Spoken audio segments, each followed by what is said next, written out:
any feedback. Oh, Oh, there Edge. it is. Yeah, I got Edge too. All right. Well, until Will joins us, we're going to see what happens here. Heal 2 in level 1, as well as Fire 3 level 1. So these are pretty good spells to start with. Heal 2 was in the first slot, correct? I believe so. I wasn't checking because I was trying to get confirmation from Will's stream, but yeah, we can take a look at it after Will decides to kill something here. But yeah, both of them rolled the black belt. And yes, indeed, Heal 2 was in, or is in level 1. Cool. So that makes it a lot easier for them. They're going to have a pretty decent heal spell to start the game out. They're not going to have to rely as heavily on their potions, their heal potions. And they're going to have a very good damage spell to start out the game, which isn't just great on regular enemies, but also does a little bit of extra damage on the undead enemies. Yeah, Fire 3 is the weakest of all the class 3 elemental spells, but it is very, very good for the starting early game. For the Marsh Cave, which there's a lot of undead, and the Ice Cave, that there's also a lot of undead. Yeah, also, you can do a whole lot worse, for sure. Yeah, also those zombies in ordeals. Since we have incentivized ordeals, Fire 3 is going to be really good against the zombies.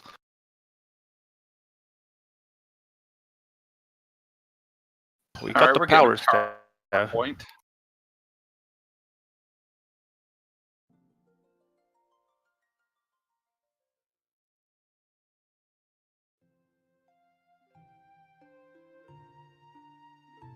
All right, so that power step is going to be really good for some money early on.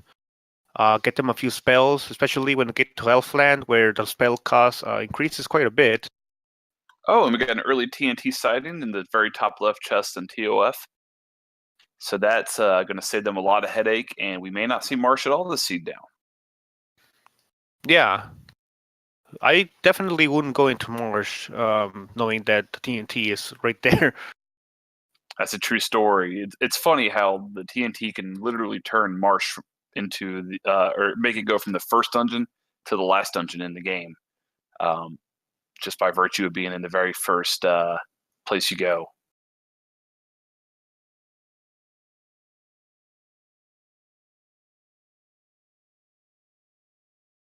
All right, so Will finds the TNT too, while Edgeworth finishes off Garland.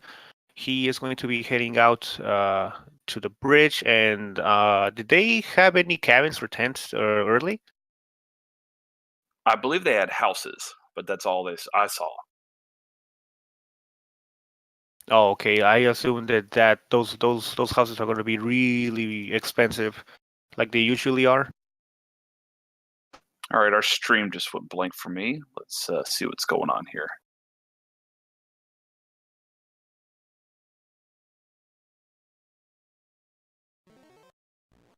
All right, it seems that Edgeworth is back. The FPS seems to be fixed, so that's really good. The Edge makes it to the bridge. Gonna mash that A button to get through that screen while WillBloodworth talks to the Queen, gets the loot, and is also heading out to try out his new bridge. Looks like Edge is gonna go ahead and head over to Matoya and see what she's got for him today. Alright, so indeed we do only have... No, we have cabins. There's really cheap cabins, 63 gold. Well, I was kind of right. There are houses. None that I would buy, but they're there.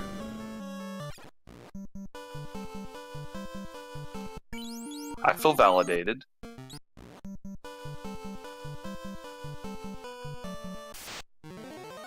We had a question in chat. It wasn't directed towards us, but it's a good question nonetheless.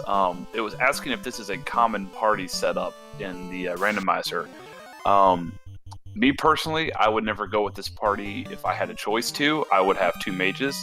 But given the seeds and the force classes, they weren't left with a lot of wiggle room in what they chose. How about you? Would you ever go with a class like this?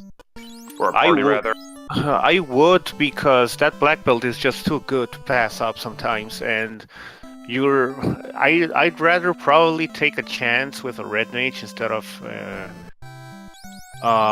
just the fighter. Ooh, and an early life too, and then a slot that a knight can learn as well. That's gonna be really helpful. Oh, we land a level 2 nuke. Nice. Well, guys, let's go ahead and pack it up. This free seed is over. Alright, so there's a lot of gold and the flame shield in Montoya's cape. That's going to be really good for the fighter. And silver swords in the provoke a weapon shop. That's going to be really helpful. That is a very, very solid mid-game weapon that they're getting at the very beginning. So they'll be happy to see that. I usually like to not buy any silver swords if I have really good damaging spells early on. Because usually you're gonna find like an ice sword or a flame sword, something in those treasure chests, probably in Volcano or Ice Cape. That is a good point. My only thought process is, given the fact that they've already got about 65,000 gold, they're not really hurting for money, and a 2,000 gold silver sword, at least for the fighter, is going to get you through the first part until you find something better. But I guess it can be personal preference too, and plus you're better than me, so if you say don't get one, I'm going to trust you.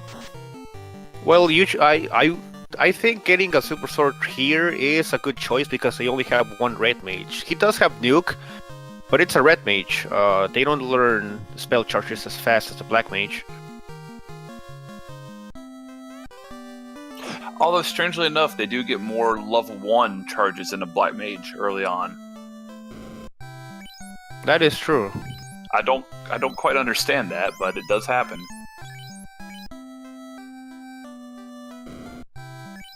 So I got a question for chat. This doesn't go to our regulars in the Discord, but for anybody who's not as familiar with the randomizer, does anybody know the actual price of the power staff in the vanilla game? Don't tell anybody, Mute. I know you know the answer.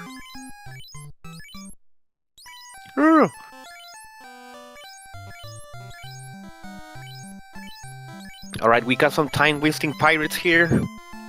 Well, that didn't take long.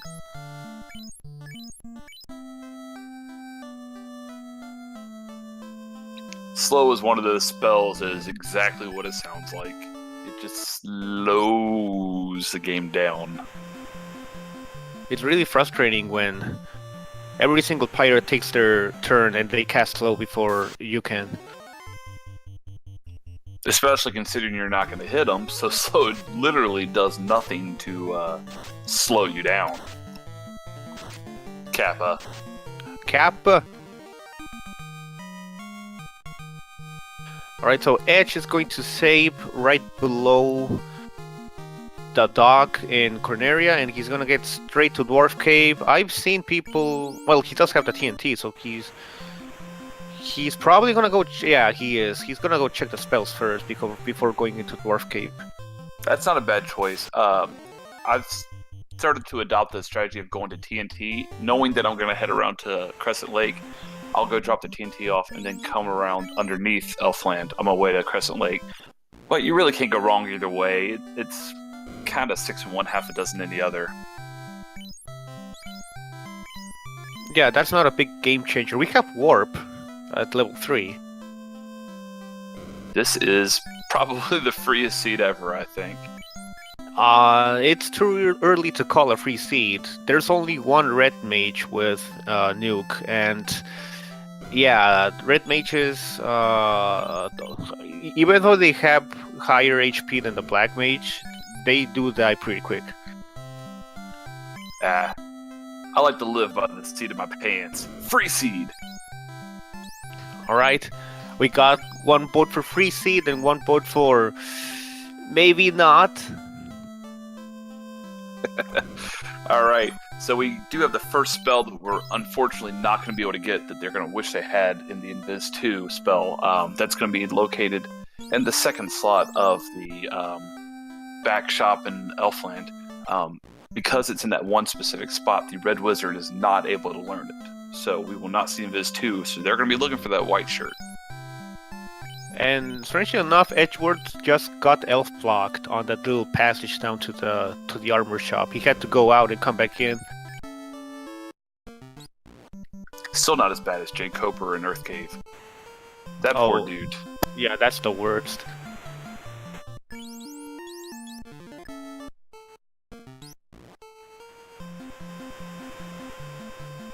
Alright, so now I think it's a good time. We got a little bit of a lull. Mio, do you want to explain a little bit about the randomizer? Because I know we got a few new people in the chat who've never actually seen this before. Yeah. So this grabs a lot of the interesting aspects of this game and shuffles it around. The most notable randomization that this game has is the treasure chests. You don't know what you're gonna get when you open a treasure chest. You can get up to 10 gold or a moss mune if you're lucky enough. You can get ribbons. You can get any single type of armor that the game has that you can find, and that's the most interesting part of the randomizer. It also randomizes enemy abilities and enemy scripts, making them more dangerous or less dangerous in some cases, like the gas dragons. And it also shuffles the enemy stats, which is the most notable randomization aspects of this game. They can get a percentage lower of their original value, or like up to 500% higher if the scale is enough. We got a Care Force sighting in the second slot of the Melman White Magic Shop, as well as a fast sighting in the, I believe, second slot of the Black Magic Shop. The Red Mage is not able to learn either one of those yet. However, if and when he becomes a Red Wizard, he will be able to learn both of those spells. So he's not in too bad a shape, although they will not be able to pick up the exit spell that we just saw. There were also pro rings in the armor shop. Oh, I didn't see that. Thank you. Yeah, that's a really good pickup to get, if you can afford it, because they're usually really expensive.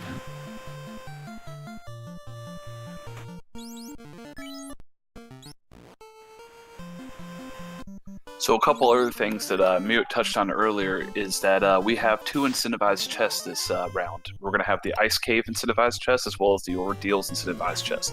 These are the only 2 chests that are guaranteed to have an item of some worth. They could have something from the dreaded ruby that nobody wants to see, to any other major progression item in the game, as well as the Mazamune, or one of the 3 ribbons. We won't know until we find out what they've got, but hopefully we'll get something fun and get a floater in Ordeals, or maybe just a ribbon in both of them. We could get vanilla floater too. Nothing trollier than vanilla. Indeed. So we got the Thief Toad taking a nap. I wonder if he's gonna leave him there or not. I don't know what Edge's preferences is on Thief. I know Will likes to leave him dead. You know, my thought process is I really, really, really don't want to kiss him and make him alive again, so I'm just gonna let him stay down. Wow, those EXPs have death hit, I think. Also, they have really low morale. They've already run once. Oh, lordy. This is not good for Edge. Oh, wow. Well, I don't think they're going to grind on the EXPs. What do you think, Mute? Unless they want to get beastified, I don't think they will.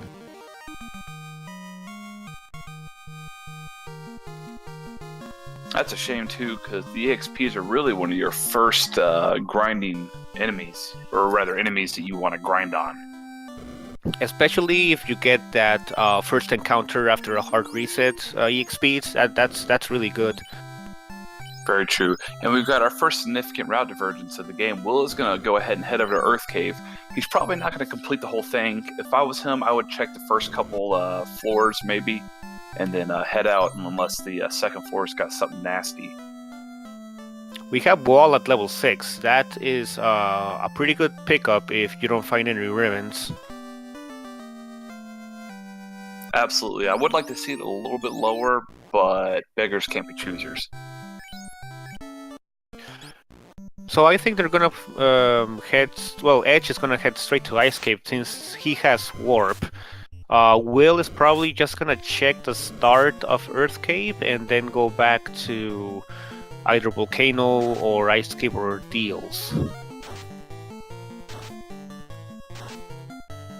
Very true.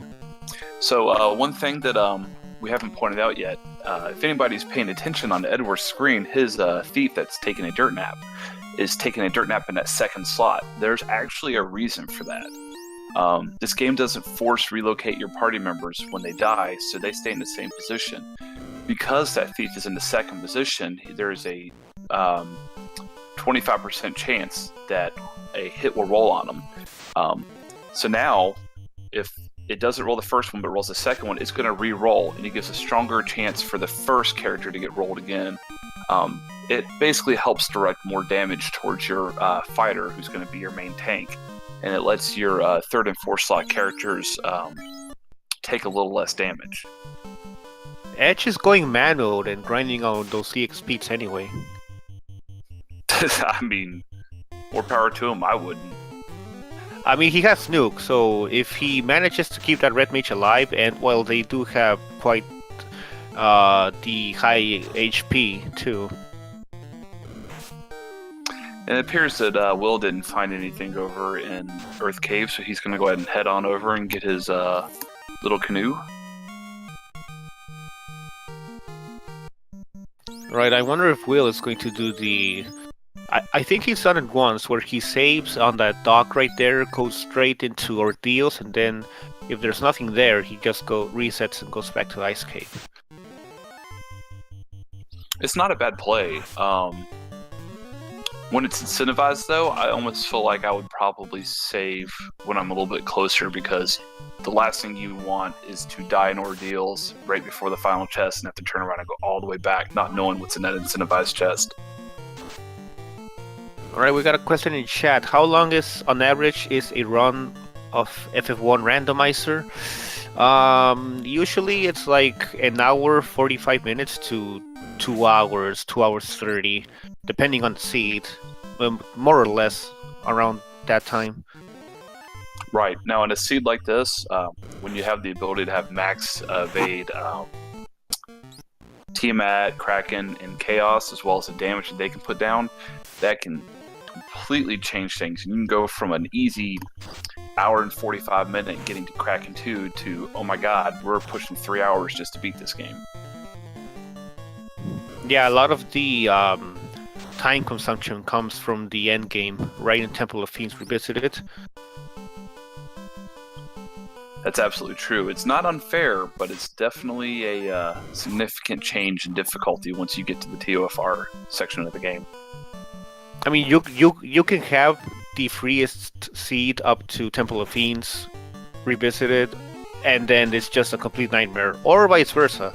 You can have a completely horrible early and mid game, but the Temple of Fiends is so easy that, you know, you could have just went there probably 3 or 4 levels before. Absolutely. I actually had a seed 2 nights ago. Same thing. I got to Chaos at 155. I did not beat Chaos until 255. So things can happen. And this game loves to throw things at you. It's those specific things. Like Death Touch Peds. Like Death Touch Peds, yes. I mean, Wedge is doing really good, regardless of the Death Touch, though. Oh, for sure. He's acquitting himself well.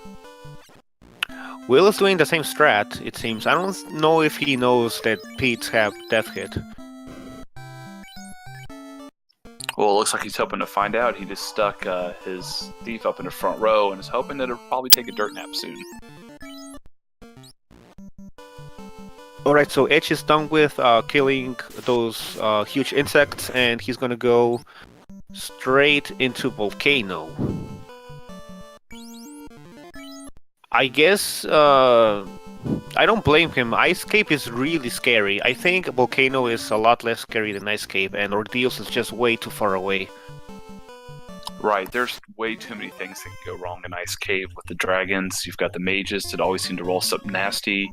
You've got sorcerers, the unrunnable wizard fights, and then a handful of undead enemies, and they always seem to have stun touch or sleep touch or some crazy ability like poison. Just ruins your day.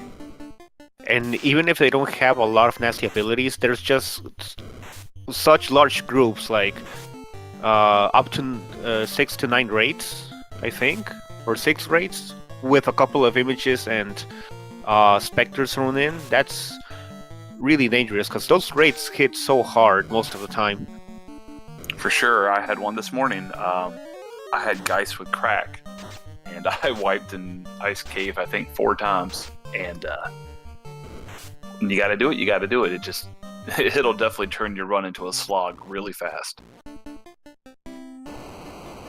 So Edge is deciding not to revive his fighter and thief. He's just going to get as many levels as he can on that red mage and black belt.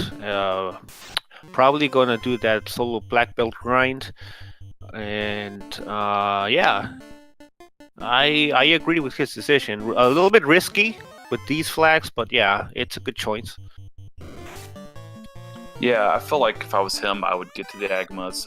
Probably get one of the Agamas on the 4th floor? The 4th floor, the first chest. See what the Agamas have in store for me, and if they're particularly bad, I might either go to the Red D's or try to get a couple Grey Worms in first, depending on what they have to offer. I never liked fighting the worms. I preferred either just the fires, Agamas, or the red dragon. Oh, an early ribbon. He's going to really like that. You'll see that go on his black belt here in just a minute. Yeah, now he doesn't have to worry about having to buy wall. That's correct. The ribbon's a wonderful item to have. However, it is not foolproof. There's still a 3 in 256 chance, or roughly about 1.45% chance of something going wrong and Crack breaking through it, or Stone Touch breaking through it. It's uncommon, but it's not so uncommon as to not happen. And we've had it happen quite a few times. For such a small percent, it's happened quite a bit.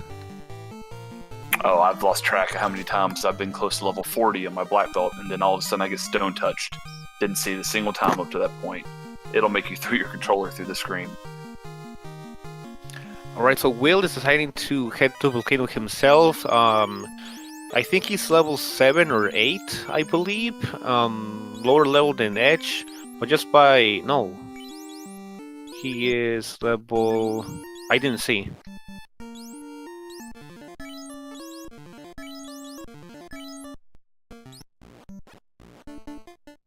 And Edgeworth went ahead and left the volcano so he could go ahead and save his progress. It's not a bad idea at all, especially with the ribbon. You don't want to take a wipe and then have to go back and get that all over again. Yeah, well, Volcano is really, especially this first floor, it's really big, and there's a lot of passageways that you have to go through. Dragon Sword's not a bad early pickup for the thief, if you're going to keep the thief around. I mean, I wouldn't bother giving a weapon to the thief anyways. He's not gonna do damage. But he might, he might get that lucky, 30 damage crit that kills whatever you need to kill. Oh, for sure. When you get to TOFR, it's a really good idea. If you've got the Life 2 charges to waste, bring your thief back, or at that point, hopefully a ninja with a katana, and he'll put a little bit of damage out. He's not gonna rock the world, but he'll do enough to justify his existence, hopefully. The katana, I do agree. It's a really good weapon, actually. But the dragon sword is kind of meh, but it is better than nothing. I agree. Is it? I believe it is the best weapon they can get upgrade, isn't it? Or is it the rune sword? I think it's between Vorpal and katana. A lot of statistics say that katana is better, but I love the crit on the Vorpal sword. I don't know if they both have the same crit though. Right. I was talking about pre-upgrade, pre-tail. I think Oh. it's actually the dragon sword is a little bit better than the rune sword. Yeah, Dragon Sword is probably the best weapon he can get. Maybe the Coral Sword is better. The dragon sword and coral sword are the exact same actually, 19 and 15. So. Well, yeah, like Yuno said in chat, counting the Moss Moon is it is the boss moon. Yeah. Yeah, well, if you're putting the Masamune on your thief, you're probably not going to win too many races. Unless you have 4 thieves. I got nothing. You know, we have, I think we have Paper Fires. Nuke rolled 160 and it killed the fire. That's a good thing to see. Will might take some time and grind them here. Probably not. Yep, there you go. Yeah, I love grinding on the fires before going down to the Agamas just to get the black belt to level 14 or 15. So he actually does something, some damage. Looks like Edge is going to test out the waters here with the Agama and see what he's got. I don't think Edge. Well, he should have killed the fires if he knows how weak they are. Agamas hit pretty hard. Did he put? I don't think he put any armor on his black belt yet, though. Did he? I think he has a silver. Oh, jeez. I think he has a silver bracelet. I'm not sure. I saw him in there, but I was looking at Will's screen when he was in the armor screen, so I'm not 100% sure what he did. Yeah, this is looking like a non-grindable Agama seed. Yeah, I would not want to grind on these guys yet. I would probably go back to the fires. I mean, he can kill Kari because he has nuke. So, yeah, I'd be really worried if the red mage didn't have nuke. And he's going to go ahead and take a reset. I would still check the red D at this point and see what they've got to offer. You're going to have to get through that Agama, though, to get to him. But if you got some good red Ds, I mean, the experience with those, especially if they're paper thin, it's absolutely worth it. Yeah, red Ds can be low on HP, but they usually roll high, either absorb or defense. Or, I mean, evade or absorb. Well, I mean, knowing what Will knows, I mean, why not? I mean, at least until maybe 20, work on the fires, because they're easy. You usually get 2 on that top chest. Yeah, I definitely go for the fires, especially if you have houses. It's a lot easier and safer because you can get your level ups, go out and save. Whereas when you grind on the Agamas, you just gotta go down and kill Kari, and you don't know what she's gonna do. Very true, and I know several people, not just myself, have wiped a carry because you underestimate how high of a level you need to be. Oh wow, an Aegis shield and dragon armor in the same room. That is wonderful for his fighter. Yeah, that's a really good pickup. If he decides to level his fighter up. I mean, fighter and thief are way behind on levels right now. True, but given that, I mean, just in TOFR with tanking, especially in a 300% seed, I don't see how you don't at least attempt to look for that tail just for the pure damage soaking ability. As long as you don't go out of your way to look for the tail, then it's a good search. But at this level of play, everybody's just gonna be heading straight to chaos, and that tail's probably gonna lose you the game if it's way out of your route. That's a good point. Everybody, listen to me. Don't listen to me. I mean, everybody's gonna be taking those a lot of risks, a lot of unsafe decisions, just to win.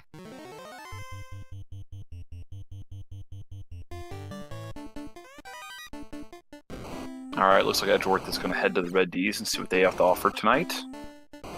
Let's see what they do. Finds a gray worm in his path. Decides to kill it. Will is still leveling up on the fires. I think Will is now higher level than Edge, although he hasn't searched the bottom of the volcano. And he doesn't know that the Agamas are incredibly dangerous. True, but by the time he gets to him, he's going to be in a lot better shape than Edgeworth was, I think. It looks like these fires have less than 143 health, so that's good to see.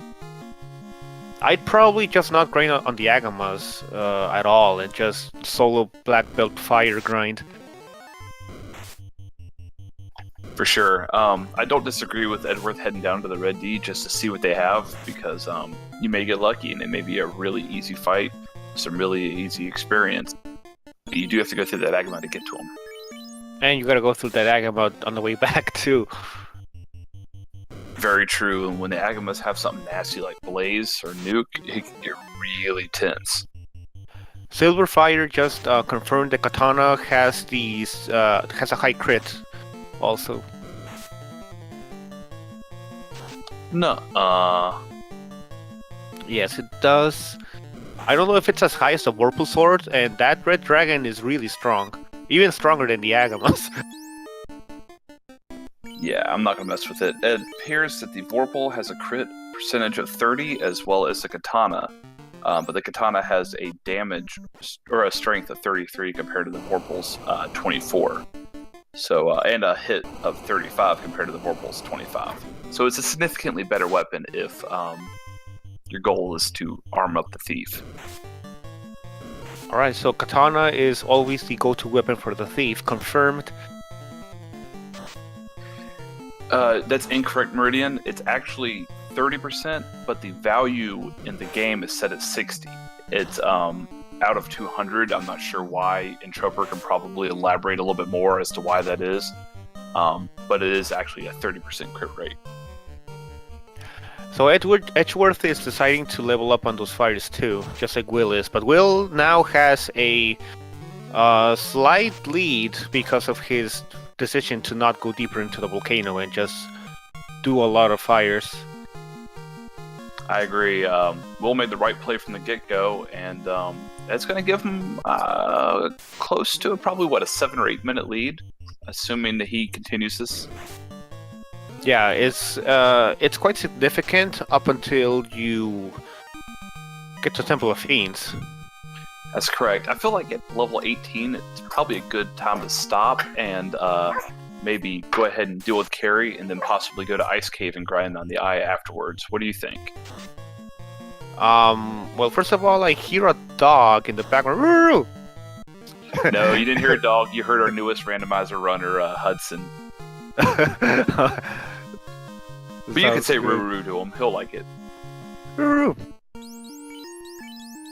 But yeah, to touch on your point, I do agree with what you said.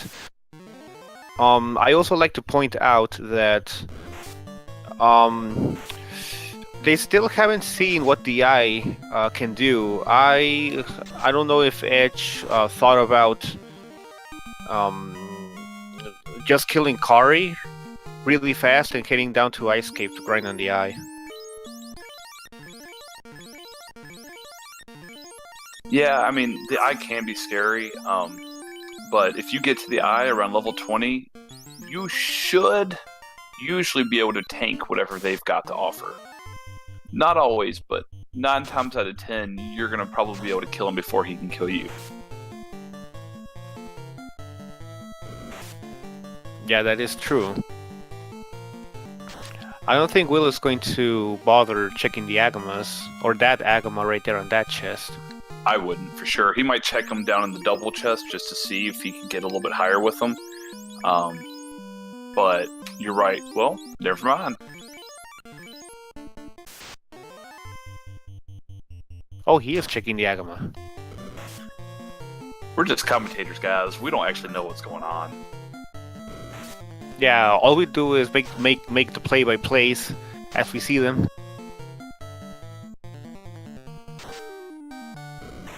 I think Will just found out that he's probably not going to want to grind on them. He'll kill this one and probably, if I was him, run from the next one, kind of like what Edge did. Well, he managed to kill it, at least. Yeah, but that took a lot longer than you want.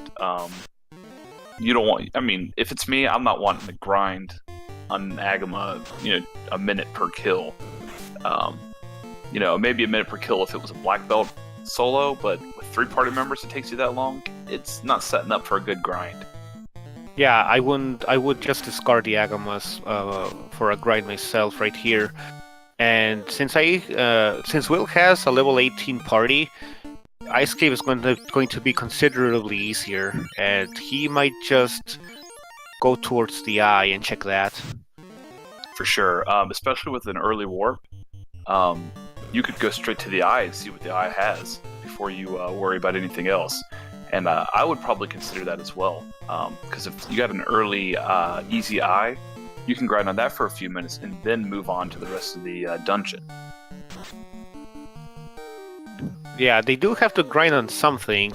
And I would not want to try my luck at the zombie dragons, because there's been like 2 or 3 seeds that those zombie dragons are just incredibly stupidly strong. That's true, although, unless I'm mistaken, didn't Edge grind on those last race? Did he? I think he did. Can somebody confirm or deny that? But I'm almost positive that he stayed in ordeals and grinded on them last seed.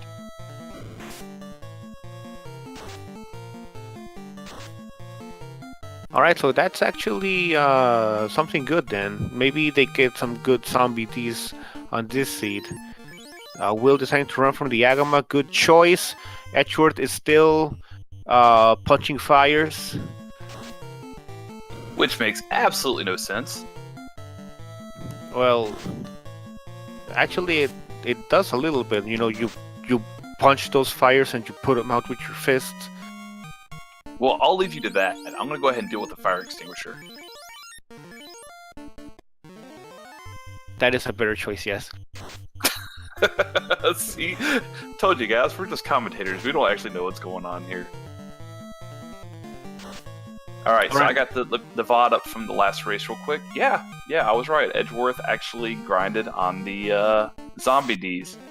He was doing that while Will was grinding on the eye. With a Masamune in Dre, his white mage's hands. Huh. Alright, so we got a possibility for some zombie dragon grind too. That one's probably like 4th or 5th down on my list, but hey man, if it works, right? Yeah, the last one on the list for me is a blue dragon, which at that point, you don't even want to grind anymore. Yeah, I've done it. It's a pretty rough seed when you're grinding on the blue dragon.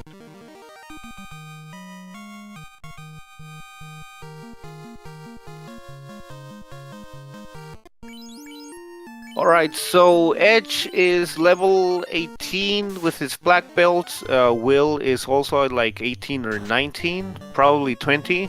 So, based on levels, they have...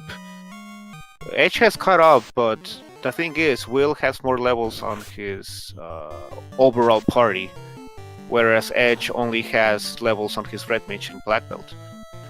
Yeah, I mean, that can go both ways.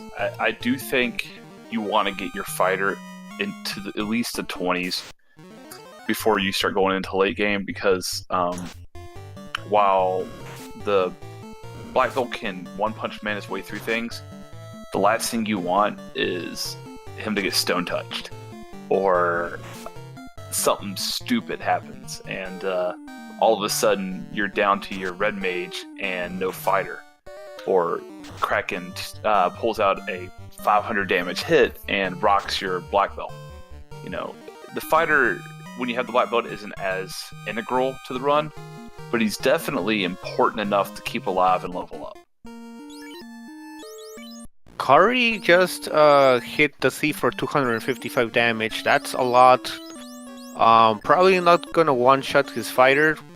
And just based on what you just said, that's one of the reasons you have a fighter. You put him on the top row and just let him soak up the hits. See, Carrie's just adopting the old mantra of "you steal from me, I cut your hand off," and that's what she did to the thief. So he had it coming. Yeah, it's those ancient Roman draconian laws. Oh, Carrie gets quad X'd. Nice. That was classy. Somewhere out there, Split Punch is giggling with joy. Joy, excuse me. I just noticed Will bought over 70 cabins. Well, I guess he's stocked up. Somebody likes to go camping. I mean, that's not a bad choice. The bad thing is when you need to get rid of one of those item slots to move the healing potion to the correct spot. Let's hope he doesn't have to go through 72 cabins. True, that's a good point, but at this level, you'd like to think that you can navigate through the heal potions relatively quickly. And I apologize for that, ladies and gentlemen. That is, like I said, our speedrunner Hudson.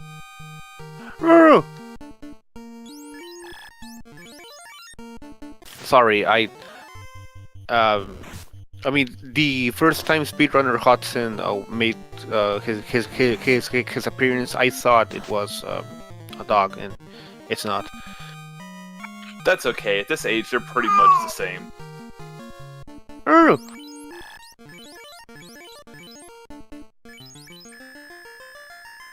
Alright. So where are we at? Edgeworth is he's doing the solo grind on his black belt, so he's gonna have it a lead on that power leveling, and Will is going to have the lead in Fiends and Exploration and knowing what's gonna happen to him in the Ice Cave. So we got a question in chat. Is the Quad X spell the 300 under spell? Yes, it is. That spell will kill anything in the game with less than 300 health, with the exception of Astos, Chaos, and I believe there's one other monster I can't remember that's immune to death. I think... Is it Vampire? Undead are immune to insta-death, yes. Except for Sap and Quad X, I think.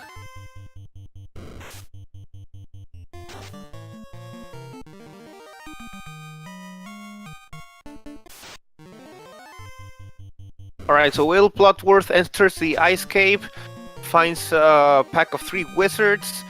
I don't think those wizards are gonna give him any problems. And yeah, he's gonna nuke them down really fast. Yeah, I like this play a lot. This is a great spot to go to start leveling up. He'll probably get, assuming that, sorry guys. No, speedrunner Hudson is excited to see Will enter the Ice Cave. For sure, he's yelling, "Go Will, go Will!" You just guys hear it as a scream, and I hear it as a fart and maybe a little bit of poop. Yeah, speedrunner Hudson also shares the feelings of the entire chat in us. We want to see that round 3. So, everyone in chat, let's give a let's see. Let's put some baby rage in chat for speedrunner Hudson. Yeah, he actually got upset because I told him that if Will loses, this round will be over, and he didn't want that. Alright, so Will finds a pack of images and raids. Let's see what they have. We're not going to find out because he just ran away really fast. He does have warp, so he's going to go into that middle hole, come back out, and check all the chests. Gets ambushed by mages. Mages have a huge critical strike chance. Not as much as shadows, but it's pretty big. I believe their ambush chance is also pretty high, isn't it? It is pretty high. I think it's not as high as shadows, but it is. I think it's the second highest.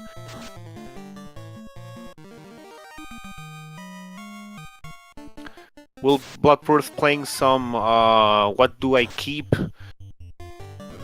in his inventory. Edgeworth is still grinding that solo black belt. He is going to be level. I have not checked what level he's going to be. 27. Yeah, I mean, given what he's, I don't know. I'm not sure whose play I enjoy more. I feel like Edgeworth has got the right idea, but his grind is going to be significantly slower than Will's, assuming that I is a paperweight. We also have the floater in the vanilla spot, so that's something. Yeah, like I said earlier, nothing trollier than vanilla. Indeed. Ooh, Ray's got Quad X. That is a scary spell. Yeah, especially and that, at this level. That's what I was gonna say.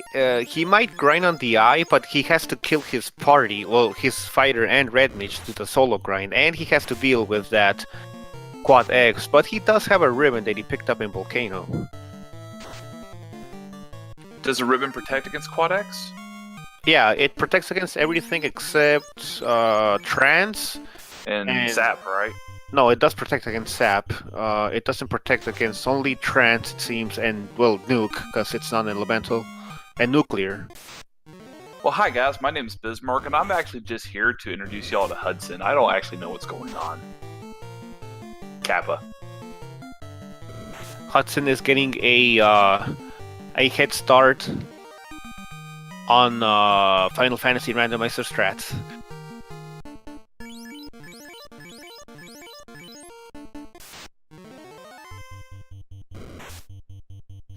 Alright, Will gets into a Frost Giant with his pair of Frost Walls.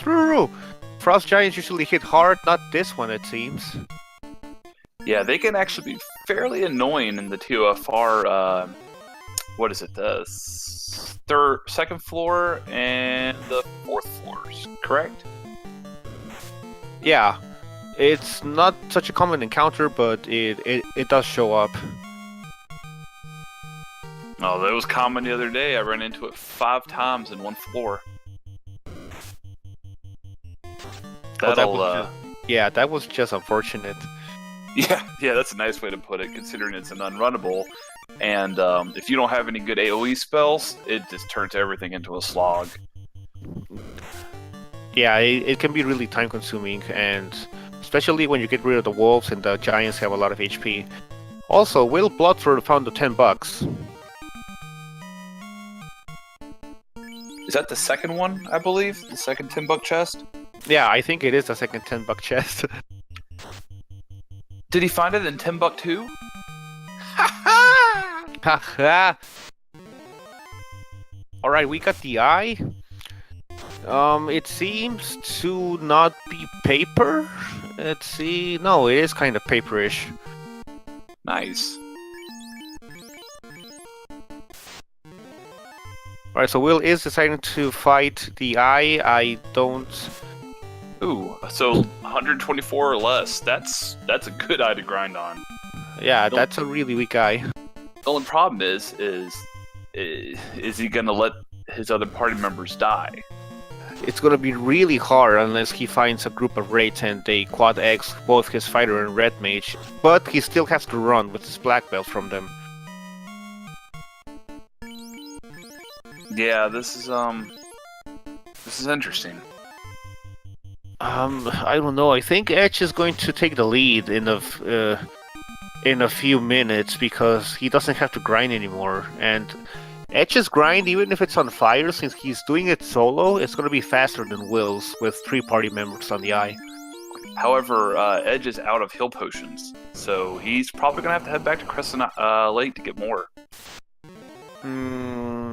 He's probably going to kill Kari and then head back to Crescent Lake. You think? I mean, I would be nervous because you're going to have to run through all the lava and, a couple lucky hits, and all of a sudden you're potentially one-shotted by Carrie. I think Edge shares your sentiments, and he is going to Crescent Lake. I would have probably taken the risk of going down to Carrie, since Edge already knows about what contents are in the chest. He doesn't have to grab the chests. He just has to go straight to Kari. That's a good point. That'll save him a significant amount of time. I guess he wants to play it safe though, because it's a bigger time waste to go down and die than to go to Crescent Lake and come back. However, at this point, I probably wouldn't head back to Volcano. You know that the floater's not there. When you get the floater, you're just gonna go right there and finish it. If I was him, I'd probably go ahead and move on to the ice cave.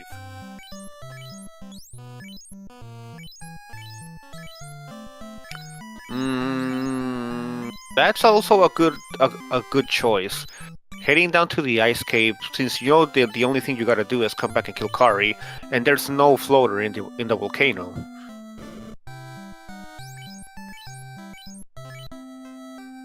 So it looks like Will's gonna leave his red mage as well as his black belt, obviously alive, to grind with, and let his fighter bite the dust. So he's gonna go with the 2-man grind.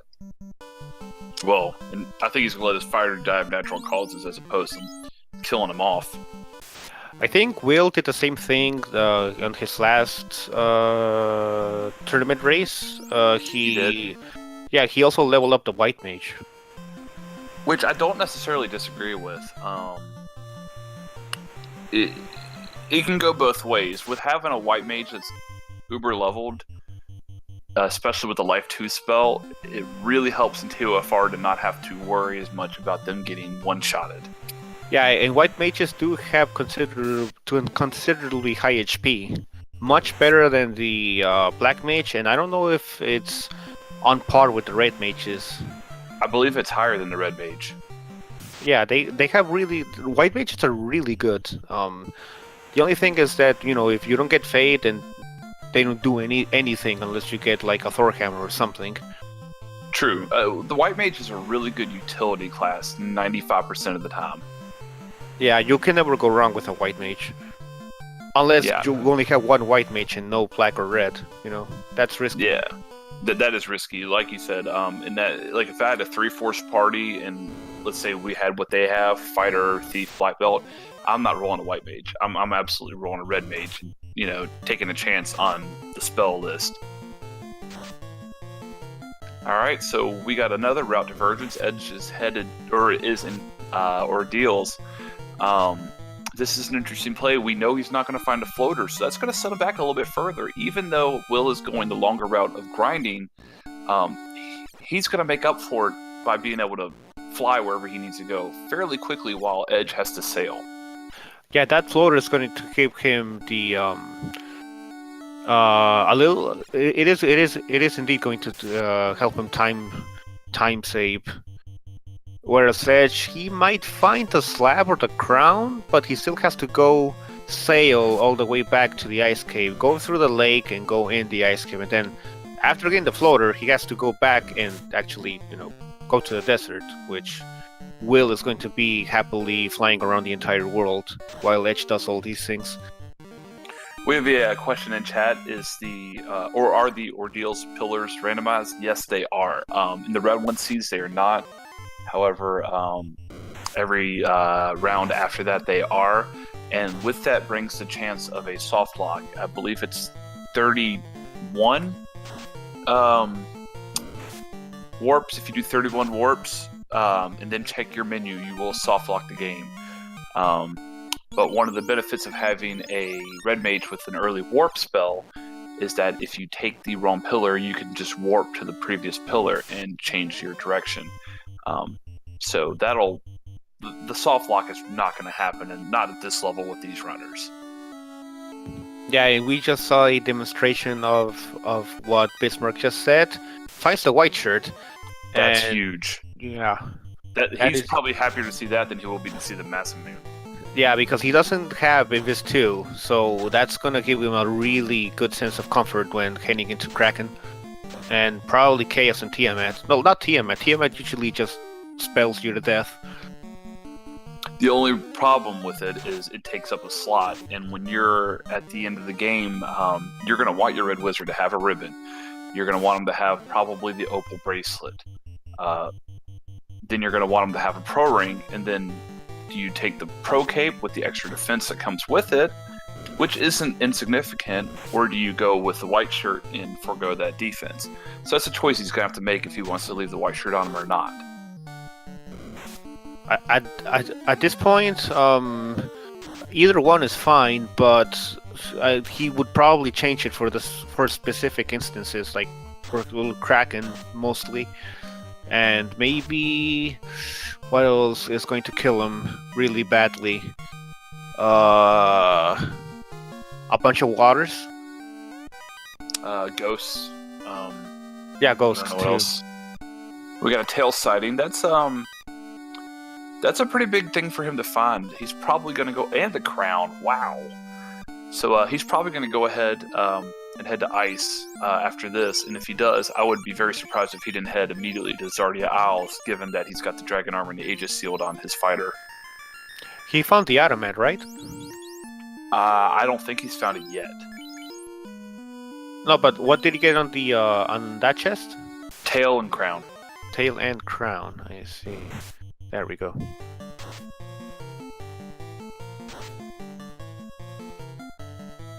Now it's funny, we were talking about how he's going to lose time having to take the ship around. But once Will gets that airship, he's not going to go back to his ship to get to Ordeal, so he's actually going to have to fly over far away from Ordeals and walk over to the castle.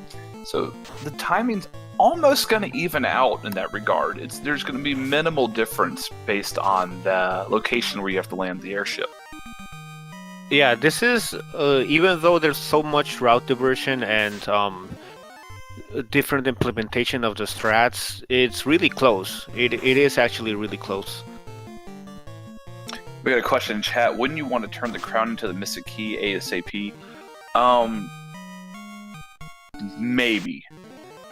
If it's me, there's not a lot you really need from the crown at the moment. You still don't have the floater, and you know that the ice cave is incentivized. There's a good chance there's going to be something really useful there. You've already found one ribbon, so you can take that out. You found the crown, you found the tail, so you can remove those from the possibilities. So the odds of getting the floater are significantly higher now. So I feel like I would probably go to the ice cave first. Would you go do that, or would you do the crown quest first, Mute? No, I definitely go to Ice Cave because you're like you said, you're guaranteed probably a quest item, and you also discarded a lot of 3 other possibilities for it. So yeah, and also if you go do the crown quest, you have to sail all over the place, and you have to run away from all those encounters. Unless you get the encounter skip really good on the ship, which is also, I don't think it's worth it. I'd definitely just go to Ice Cape. Especially since Edge has a really good black belt and a really strong red mage too. Yeah, for sure. Yeah, I mean, I would be surprised. He may do the crown chest quest, but I'd be really surprised if that's the route he went. Edge isn't one of those runners that takes a lot of chances because he doesn't have to. His execution is really, really good. As a matter of fact, right now I believe he's our #1 ranked runner, and he's that for a reason. He doesn't take a lot of chances because his execution is just perfect 99.9% of the time. Yeah, he's done really good at adapting to the situations in the volcano. Yeah, I mean, that's worth mentioning. I mean, he did... I do think he made a mistake by not grinding on the fires knowing how weak they were, but it was a mistake that most people would have made as well, because if the red D is easy, then you're going scot-free. Yeah, the red D is a much better grinding spot than the fires. But unfortunately it didn't pay off for Edge, and that cost him a little bit, but he did really good adapting to the situation. For sure, and I mean, I'm gonna be honest, he's better than me, just like pretty much everybody. I'm pretty sure Hudson's better than me.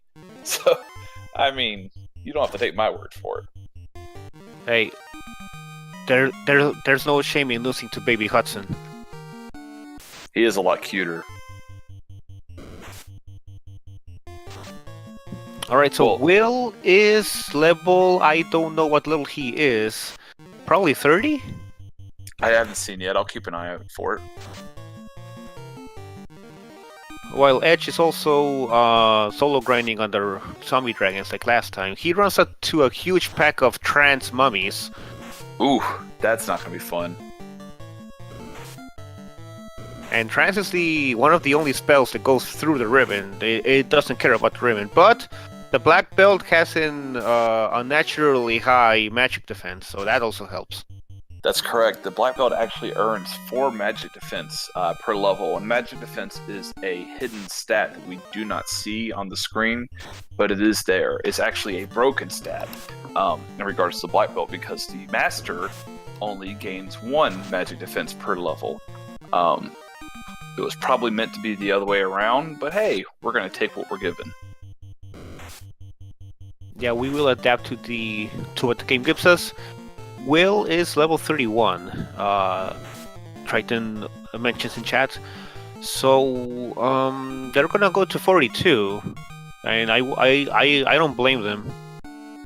Yeah, I would go to 32, and I'd probably leave at this point. And I know Will watched the VOD of Edgeworth last time.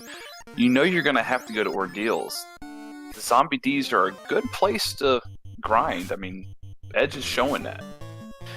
It is, but Will doesn't know that, and if the zombie Ds don't work out, the only other option is going back to the ice cape, which is not that efficient, or try your luck at Gurus Sharks or the Blue Dragon. Well, at this point, he could probably one-shot Agamas as well. Did he already do Volcano? Yeah, he did do. He did finish Volcano. I think that having to go back into Volcano and Ice Cape or Ice Cape is, after doing them, is a huge setback. I'd rather take my chances in trying out the zombie Ds, and if they don't work, Gurus Sharks or Blue Dragon. That's a good point. And Edge, let's see which way Edge is heading. Oh, Edge looks like he's gonna head over and do the crown chess quest. He is? I see him going to... Yeah, he's heading west. He's not heading east back towards Crescent Lake. Well, towards ice. Yeah, he is heading north a lot, so I think you may be right. Maybe he's just gonna kill Asto since he can just drop... No, he is going to Ice Cape. Oh, he's not. He is, he's not. He is, he's not. I don't know what he's doing. I told you guys, we just commentate. We don't actually know what's going on here. Yeah. No, he is going to Ice Cape. He just got a little bit lost. He's taking the scenic route. Sailing, yeah. He wants to take a look at all those fishes and sharks. See, now, if I'm Will, I'm not sure why he still has his Red Mage alive. I mean, wouldn't you let your Red Mage die off at this point? I would, but I think Will feels a lot safer going into Temple of Fiends with a high-level Red Mage and Black Belt, which is... Oh, yes, it is a lot better to have those two with you, but it wastes a lot of time.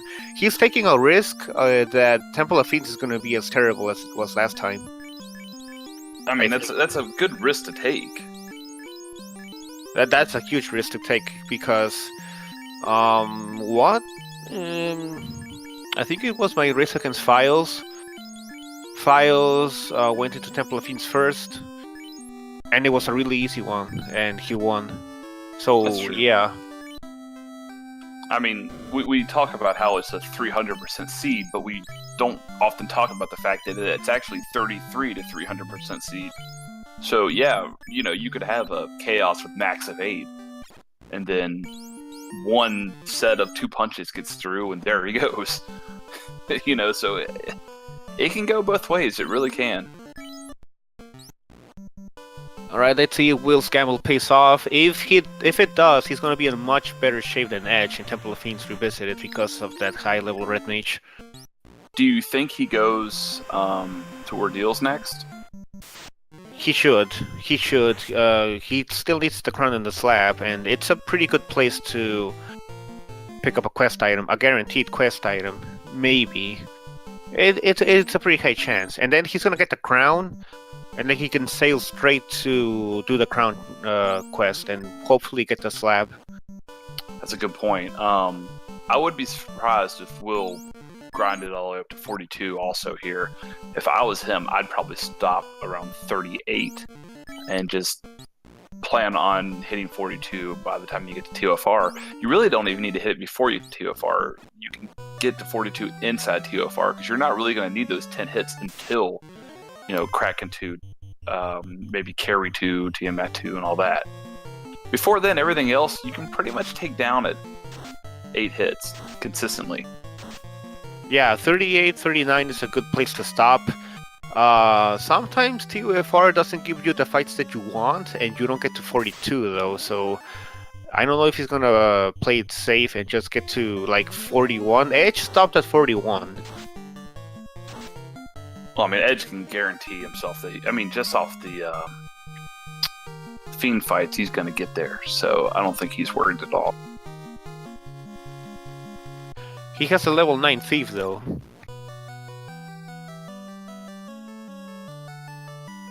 That's true, he does.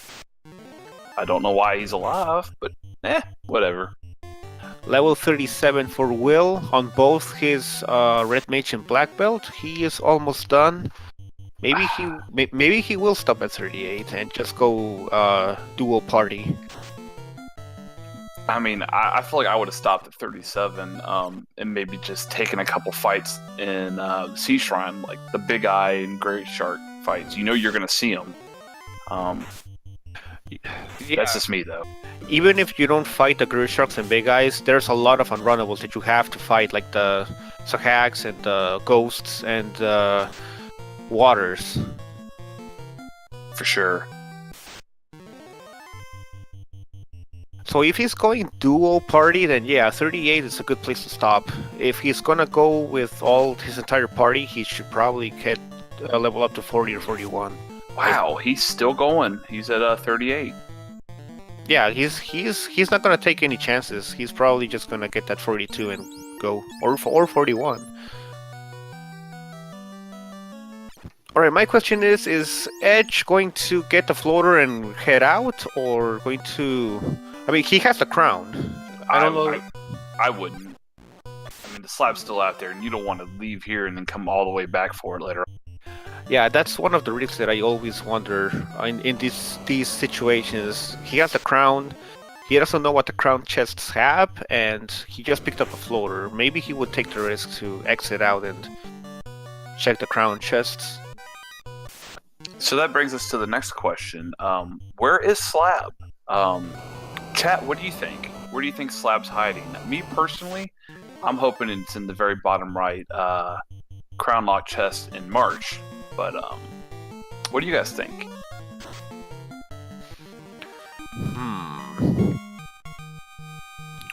We should give prizes away on the next tournament. Not the race, but on next year's tournament. For people who guess correctly on these quest items, I think that would be fun. Oh yeah, for sure. Or even do a tournament. Or points at the end of the tournament. Whoever got the most correct guesses wins prize. Oh, that's a good idea. Yeah. That encourages people to stick around. It brings more viewers to our channel. And it shows love to us commentators, us people that slave all day and night to bring you guys quality content. Wink, wink, nudge, nudge. I don't know what you're talking about.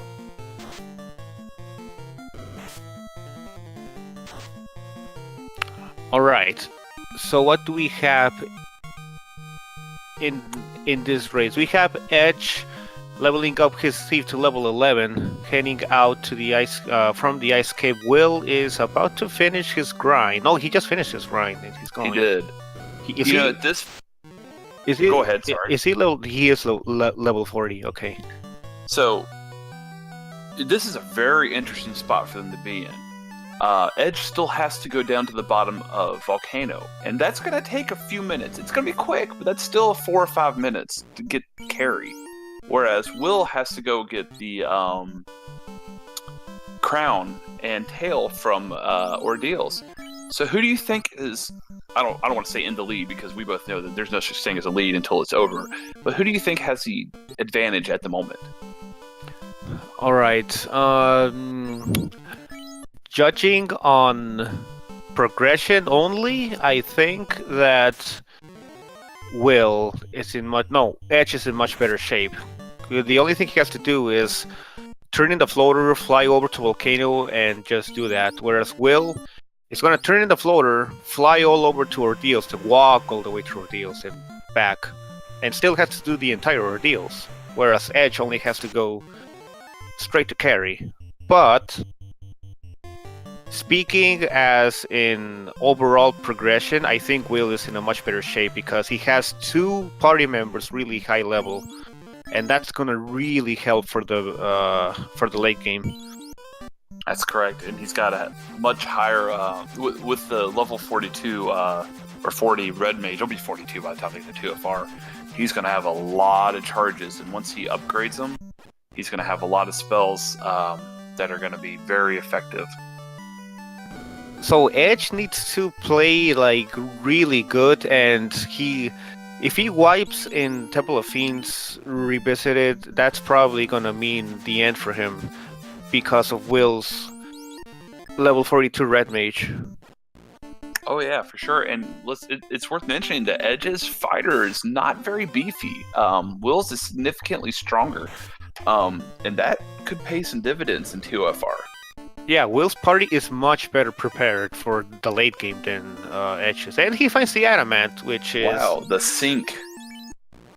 The sink, yeah. The sink that turns into a sword.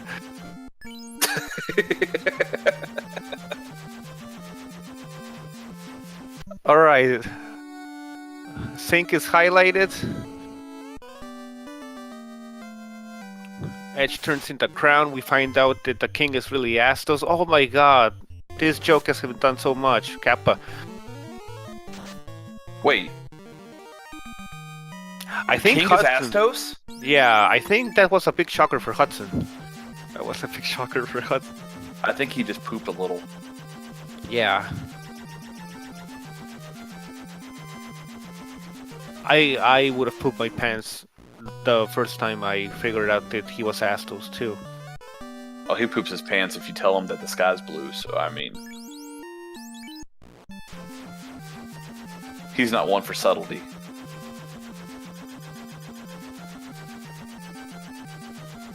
What is Will doing?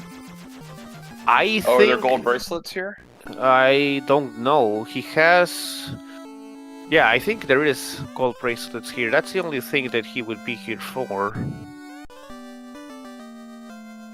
Yeah, he's gonna pick up them gold bracelets. I get it. I don't know if I necessarily agree with it, but I get it. I mean, it's right there, so I don't think it's a huge time loss. I mean, no, I probably would have went straight to Ordeals, and I would have gotten the gold bracelets right at the end, since they're right in Corneria, and you're gonna stop there for heal potions at the end, anyways. Yeah, but that lead he kind of has is definitely wearing away. Yeah, he has to go straight into Ordeals ASAP, because Edge is gaining ground, a lot of ground. Yeah, okay, so it looks like he's going to Ordeals. Maybe not. Edgeworth No, turns into Edge. slab. Or Will? He doesn't have the tail, right? No. You know, when you got two guys who are in their 40s, do you really need all this before you go to Ordeals? I feel like you don't.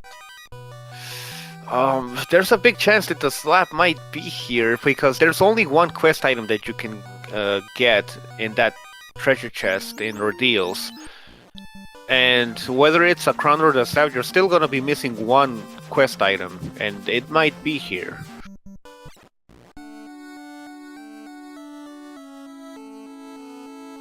Yeah. I think it's a good choice to check the islands. I agree with checking the islands for the slab or the crown in Will's case. Well, if Edge finds this slab in a TOF, the game's definitely gonna flip on its head.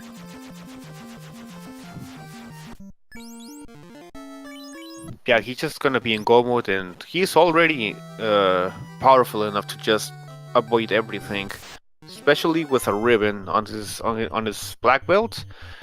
And Will is going to have to hope again that Temple of Fiends is not kind to Edge. Well, there's the 2 pro capes. One in Zardia Isles and one in the bottom right of TOF. Edgeworth also got Defense Sword. Yeah, so that's gonna be helpful. Yeah, they have White Shirt and Defense Sword.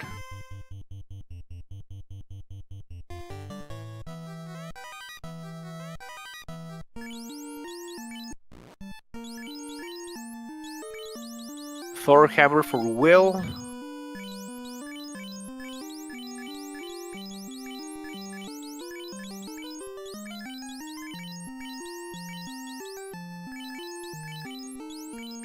Alright, so Will deciding to check the last cave in the islands. After that, he's gonna go to Ordeals, get the crown, do what Edge just did. He's not gonna find the slab.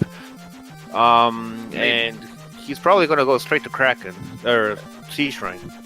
Maybe, we'll see. He may head over there. Oh yeah, he's headed to the waterfall. He No, went past it. Yeah. He's probably gonna turn in get the Oxy Ale and then head towards Ordeals. Good point. Which is a good choice. Sometimes I forget that I don't have the Oxy Ale and, figure it out when I'm in on-rack. That's always fun. That is always fun. So is not getting the cube and forgetting to get the key. Kappa. The first race I ever won, I spent 5 minutes flying around the world trying to figure out where the bottle was. Completely forgot about the caravan. Yeah, a lot of people don't check the caravan because it's usually not there. It's very rare for it to be in the oasis. Alright, he's heading to waterfall. Oh, that's also a good choice. I mean, you have to do it anyway. It's a good choice, but it's not the best routing that he could do because he can do that after Ordeals and right. Yeah, he can do waterfall, head to on-rag instead of do waterfall, go back to the airship, and then go back here again. Really, what in Will's best interest is that the Water Shrine and Waterfall do not have the slab, because if they do, Edge is likely heading there next, and that's going to result in a go mode for Edge, whereas Will still has to do Ordeals. His best bet would be to find the slab in Earth or Marsh and give it time for them to for him to catch up, I think. I'm thinking that I don't know if Will forgot that these round flags have Ordeals incentivized. Because his running is very strange to me. I don't understand. But I don't know. We'll have to see. Well, Will did mention last time that he's very aware of Edge's I guess prowess is the best way to describe it, in that he needs to take chances. But I don't necessarily agree with taking a chance of skipping Ordeals when it's a relatively short dungeon and you're guaranteed to get something. Yeah, I would not skip Ordeals for anything. He has to go to Ordeals after this. If he doesn't, then we can be sure that he forgot that it's incentivized. No, I do think he's going to go to the Water Shrine first. I mean, you're already here. You've got the Oxyel. You're wasting your time if you don't. Oh man, I would not go to Sea Shrine. I just go to Ordeals right now. Because you can get that last chest with a quest item or something else, but it's guaranteed. But the other chest might have the slab too. He should be thinking that in his mind. Oh no, he is going to Sea Shrine. Wow. Well, he's going to go visit Joker's girls, I think, and we'll see what happens. That's not a bad choice in this seed because nobody's found the slab, and it might just be there. After finding the slab, he's going to go straight to Ordeals. We hope. And get He the crown. might go to the Mirage Tower. I mean, there's a much higher density of chests. You got 50 compared to, what is it, 8? Yeah, I think so. I believe it's 8. No, 9, excuse me, it's 9. The thing is, if Will does... Oh, wait, he is... I think he's the just house. RNG manipulating. Yeah, okay, he is. Okay, if Will finds the slab in Sea Shrine, he's still gonna check the rest of the chest for the crown, which is gonna make him waste time. Exactly, that's why I feel like he's probably going to be hoping that it's going to be, he's not hoping, but if we want to see a third round, we're going to have to hope that it's somewhere other than the Sea Shrine, because that's probably where Edge is heading next. I hope that he didn't forget about the ordeals incentivization, if that's a word. I think it is, right? Yeah, sure it is. You don't want to see anybody lose for that. It's one thing to lose based on skill, it's another thing to lose based on you just forgot. That's a really hard way to lose. Question in chat, did Edge grind somewhere other than Volcano? He did. Agamas were really strong. Red Dragons were really strong. Both of them grinded a little while on Fires. Then Edge grinded a little bit on Zombie Dragons. Will grinded a little bit on the Eye. No, he grinded on the Eye, and Edge did Fires and Zombie Dragons. Right. It looks like Edge. Well, it doesn't look like Edge didn't grind up his fighter or his red mage. Will got his fighter, I want to say close to 30, maybe it was in the 20s, and got his red mage up to level 40. So his party is significantly beefier than Edgeworth's. However, his routing decisions have been a little peculiar, and at the moment, Edgeworth has probably got a small lead over him. He does have overworld progression advantage, yes. But you can never count out that beefy party that Will has. He's really strong. Oh, for sure, and he's going to be able to take a lot more damage in TOFR that Edge cannot take. Edge right now is a, he's the band that plays behind Christina Aguilera. Nobody knows who any of those guys are. But Will's definitely a 3-man band. Every single one of them can carry their weight. Edgeworth also class change, so what does that give him? That gives him the Excalibur and the Aegis shield to equip. That does, but I feel like Will's probably gonna. I mean, if you're at Ordeals and you find the tail, it's a jump, a hop, skip, and a jump away to upgrade. Especially with the warp spell, you're gonna hop right out as soon as you get it.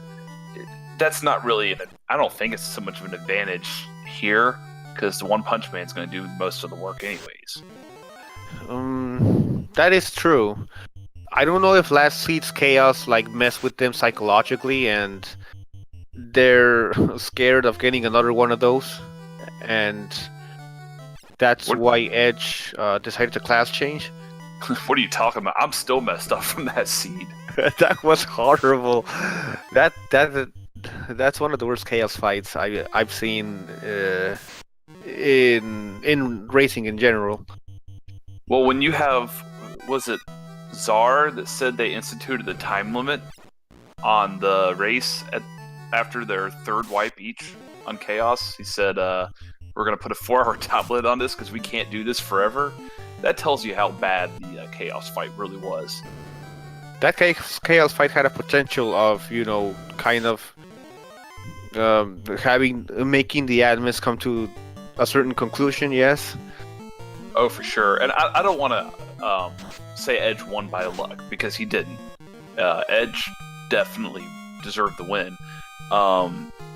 But he got a couple really lucky hits in on Chaos towards the end. I think he got 4 in a row where he hit Chaos twice, whereas Will was getting a bunch of 1s and misses. And that made all the difference. Yeah, you can't count out WillBloodworth or anybody else right now, but it does show, watching these two players, you know that Edge has a lot more experience than Will because of his routing decisions and his overall decision making. But Yeah, I mean, he's definitely the dark horse. By far, he's the dark horse runner at this point.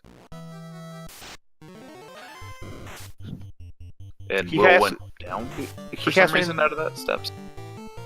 He has been practicing a lot, though, Will, and he's gotten a lot better. Oh, yeah. Since the tournament started, Will is probably one of our most improved runners. It's noticeable. However, lately he has been dealing with some illnesses, which have impacted his ability to run as much as he would like, which is unfortunate, but, I don't think it stopped him, and he's definitely not using that as an excuse. Right, we got some big guys and Gur Sharks. He's probably not going to kill them. He doesn't need to. Will is dealing with Lightning 2 Sea Snakes.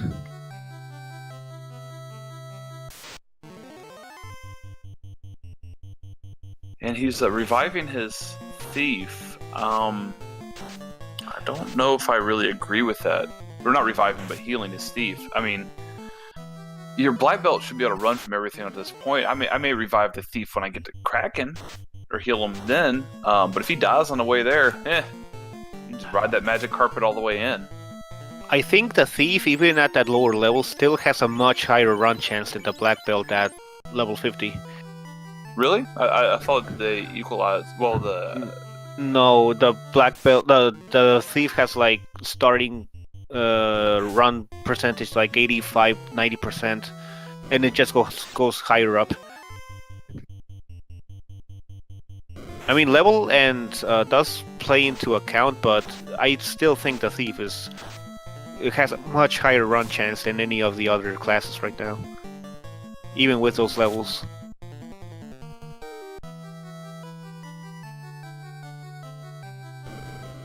Right, they're both at Kraken 1.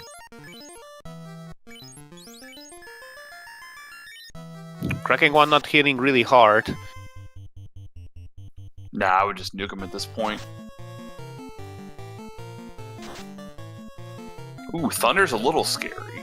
He has really big absorb. The black belt did 6 hits for 86 damage.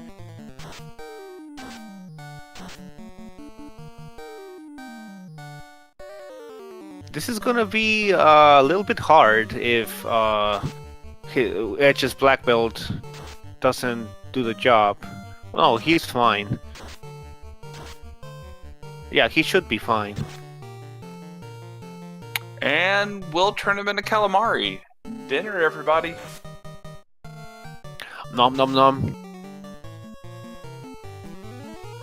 You can feed them to your dogs. Roo roo. Alright, Edge should also be done with Kraken soon, which he just did. Will is going to go back and check the mermaids. I guess Edge is going to do the same. Did Edge check the mermaids? I don't think he did, right? No, he hasn't yet. But that fight was a really good demonstration of what we were talking about earlier about the difference between WillBloodworth's party and Edge's party. Edge's fighter died. And it wasn't from anything too significant, from thunder and blizzard spells, and he has a dragon armor which nullifies most of that damage. And that just kind of shows you how weak his knight really is at this point. Yeah, even with the Edge's shield and, like you said, the dragon armor, that knight's probably not going to cut it in a lot of situations, whereas Will's fighter, even if he's not a knight, has a lot more HP. So it's a lot tankier than Edge's knight. Definitely. And both runners are going to go ahead and head down to Joker's Girls first. Well, never mind. Edge is heading over to a room. See, I don't know what I'm talking about, guys. I'm just here for my good looks. Yeah, we're just here for Speedrunner Hudson, too. Oh, yeah, no. Hudson was taken to bed a few minutes ago. I apologize. He was snoring on me, and my wife said that just can't happen.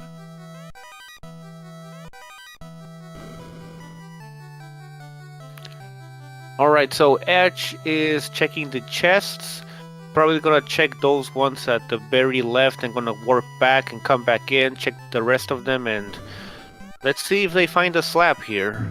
Or maybe the ruby. Well, we'll better hope the slab's not there. That's going to be the last thing he wants to happen, because he's not aware of it, but Edge is going to be in go mode at that point, and I can't see Edge slowing down from there on out.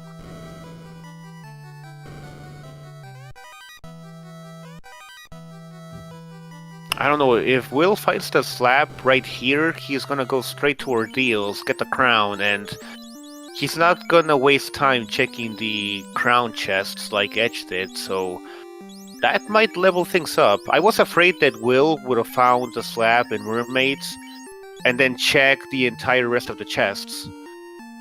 But if they find the slab now, I think it's a better situation for Will, since both of them have to check the entire sea shrine.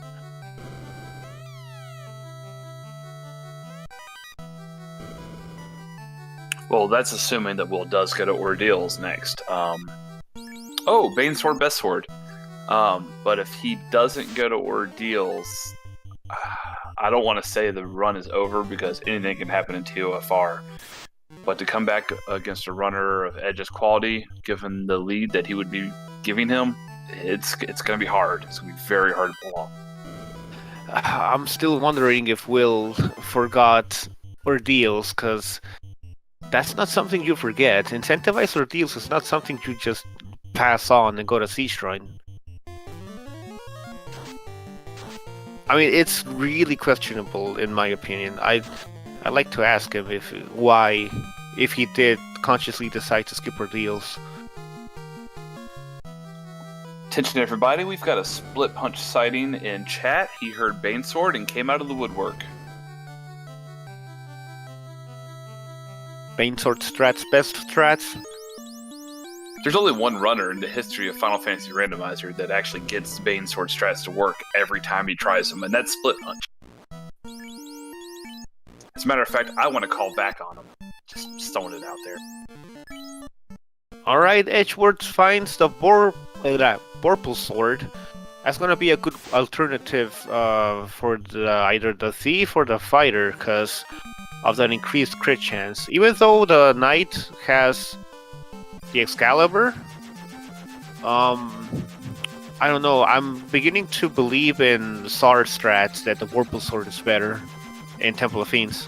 The Vorpal Sword would have been very helpful the last time they fought, just due to the crit chance, because with that crit chance hitting, you're going to get more damage in. It could have gone either way, but with the hitting having a cap on the hit percentage, the Vorpal could have made a pretty big difference. Yeah, Vorpal Sword is definitely a lot better against high evade fiends than Adamant or Moss Moon will be. Adamant, Excalibur. Throw the Adamant sink at the fiends. Alright, we got Edge doing the top floor. Sorry, we have Edge doing the top floor of Earth. Do you think he's going to complete Earth, or do you think he's going to leave after the top floor? He's going to complete it. He has to do this anyways. Yeah, they have to do Earth floor, Earth Cape anyways to kill Edge, so might as well just check everything.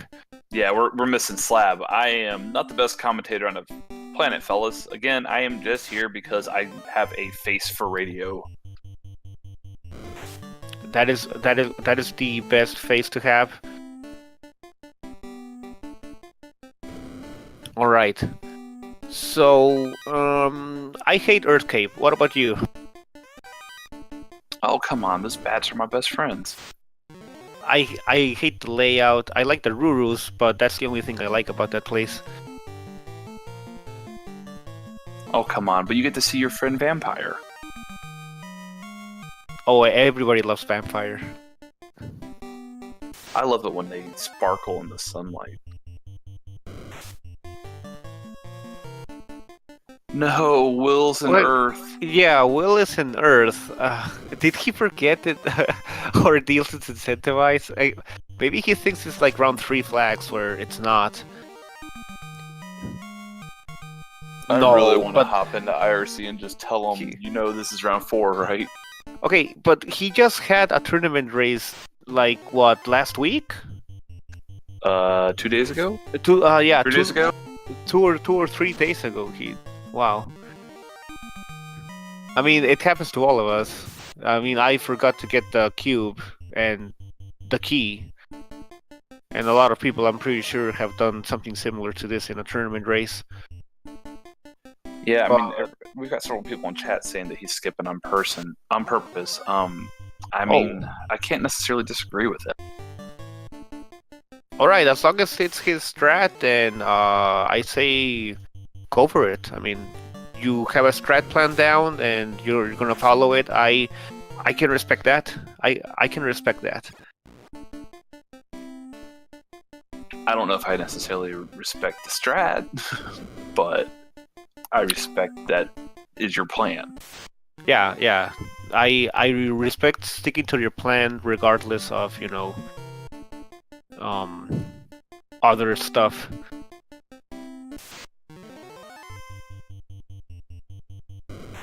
Who knows, it might just pay out, which I don't think that's accurate at this point of the game, actually. Well, we'll know for sure here in a minute if he finishes the Earth Cave and the slab's not here. We'll know if he forgot, because if he forgot, he probably will head to Mars since it's closer. Yeah, they only have Mars Cape last to check. He doesn't have the crown though. He's not gonna check the locked rooms in the slab, in Marsh. We have a ruby sighting. Best quest item in the game. So do you like feeding the ruby to the Titan even if you don't need to? I forget. For memes. I always forget to feed the ruby to the Titan. Yeah.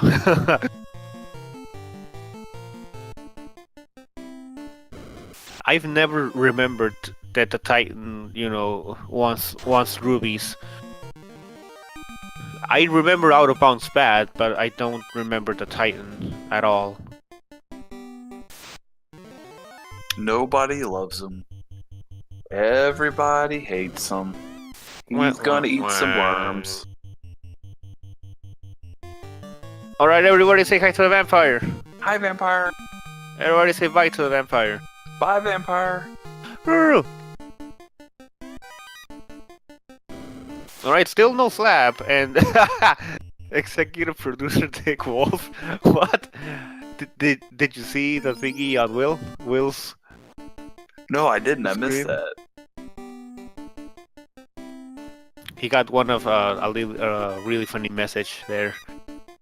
No, I missed that. He put up a screen when he got the ruby that said executive producer Dick Wolf. That's great. I was looking in chat. See, these are the things I do for chat. I miss all the fun stuff. Hey, we're just here to do the play-by-play and look pretty. There you go. Like, who was it that said it earlier? Arcane NH said what is it? A face for radio, a voice for newspapers, and typing skills for TV. I agree with that sentence.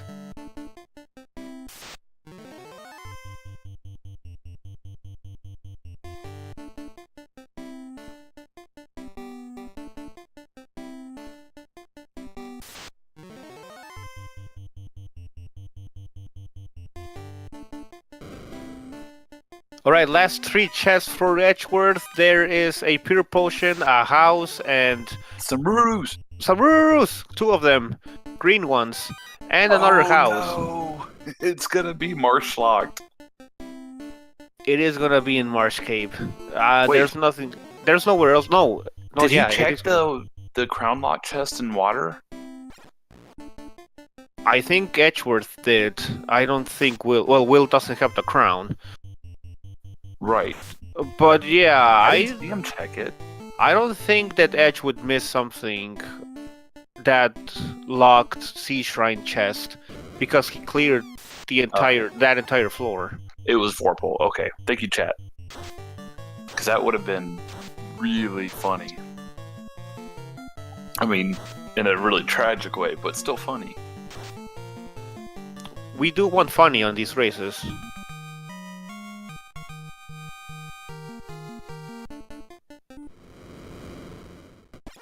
Alright, Edgeworth has beaten Earth. And Alright. he's also beaten Water too. There we go. For the record, I called Slab in the bottom right chest on the bottom floor of Marsh, 3 dungeons ago?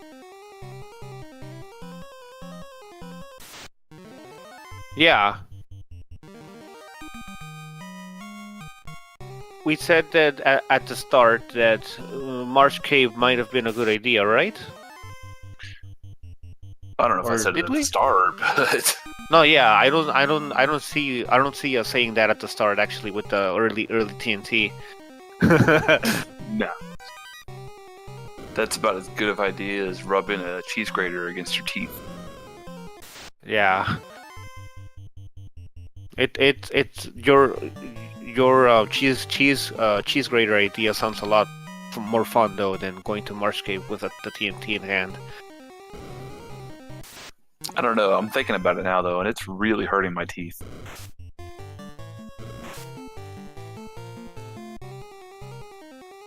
We got a troll on Will's side, bringing the heat.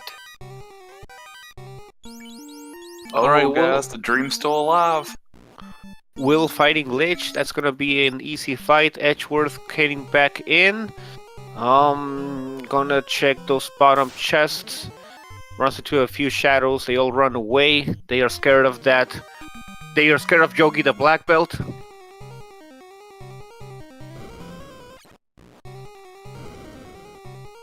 I'm smarter than the average Black Belt.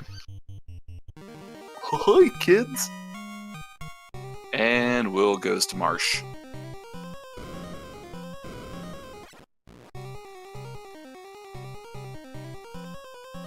I would probably check that first room, the one that's linked, in case the slab is there and I don't have to check the rest of the place.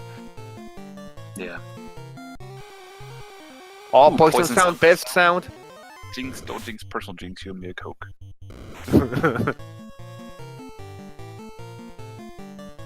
Poison sound, best sound.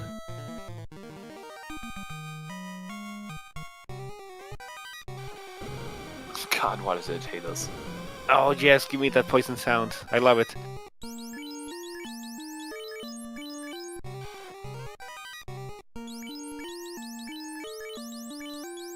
Alright, Edge's Knight doesn't have the dragon armor, but he does have the ice armor now, which is pretty good. I thought he picked it up. Oh, that's right, he wiped. Yeah. You think he's gonna go back and get it? I wouldn't. Yeah, you're right. Well, actually, no. He's gonna have to pass it. If he's passing it, and you've only got one ribbon, I probably would. I mean, it's gonna be easy to get. It's gonna take you all of, 30 seconds out of your route? There's the slab. Okay, so that's not the end of the game for Will then, because if it was a key-locked slab, that was pretty much all she wrote. Yeah. It's not good for him, but it's definitely not the end of it. He still has, well, he always has a chance, especially with such a short gap. But based on your previous commentary about the dragon armor, Edge picked up another ribbon. Oh, did he? Cape. Yeah. Oh, I missed that. Well, you're gonna put that on your red mage. I don't know. I mean, the fact that you're passing it, 'cause what is it? Maybe 40 steps out of the way, and most of those are gonna be on lava tiles. You'll have to deal with one gray worm that you can run from. Like I said, 30 seconds maybe. He has to go back into. It's in Volcano, right? Yeah, it's in the top left gray worm room on the 4th floor in Volcano. Yeah, Edge has to go back to Volcano anyway because he has to kill Kari. So it's gonna be like a really short way to get the dragon armor, and it's worth it. In that situation, sure. I think it's worth it. Yeah. Absolutely. I mean, the time sink involved is minimal.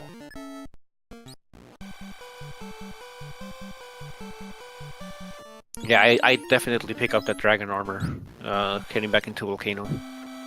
Now, Will's probably still going to finish out checking. Oh, you know what Will might do, though? He might not go to Ordeals. If he goes to Mirage Tower...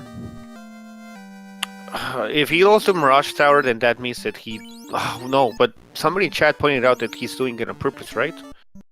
So I don't know what he's doing. We assume he's doing it on purpose. I'm gonna keep assuming that. Yeah. I really hope for Will's sake he doesn't skip Ordeals. That's going to be painful to watch. Yeah, I just hope he... Yeah. He's still checking the Marsh Cape. Well, he doesn't know that the crown's not there. Oh, that's right, yeah. Disregard what I said, everyone. Oh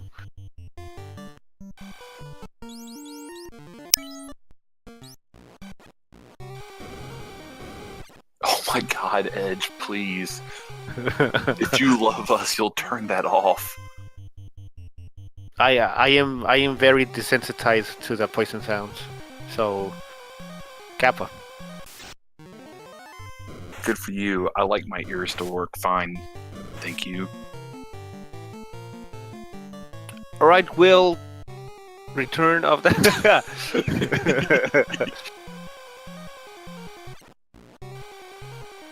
That's a really nice picture. Where's he going? He's going to Mirage. Oh man, I am pretty sure that he forgot that Ordeals is incentivized. Well, please don't do this. I don't believe that he's doing this on purpose. No way. No way. No, not when that's the only thing you have left and you have an incentivized chest. I think it doesn't make any sense not to check the chest.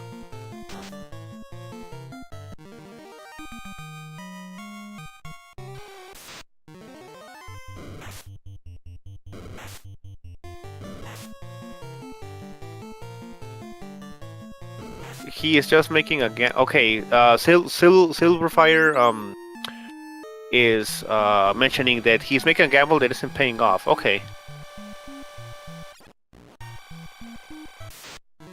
All right. Well, no one's saying he's stupid, Silverfire, but I mean, we've all forgotten before, and there's a lot of pressure in what he's doing. I mean, he's made it farther than he probably himself expected to make it. So, you know, it's entirely possible he just forgot. I've forgotten before. I'm sure Mewt's forgotten to do plenty of things, and then realized 20 minutes later. That is true. That is my basis. But okay, we will trust in the Will strats. I believe.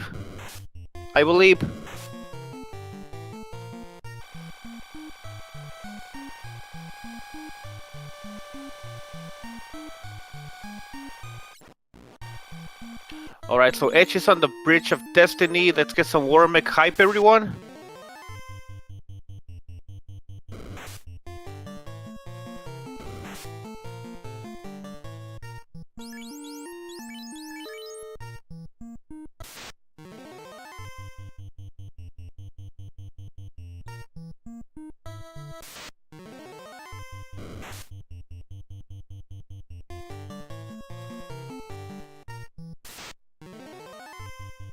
We got 0 Warmech. Well, he still has a few steps. Nah, no Warmech.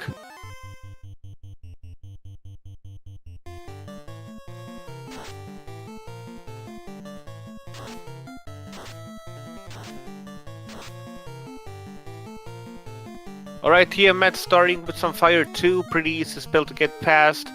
Jogi gets fast. He's probably gonna 1 or 2 shot Tiamat now, while Will is still dealing with a few trans mummies with their supervisor wizard mummies and that out of department cockatrice with them.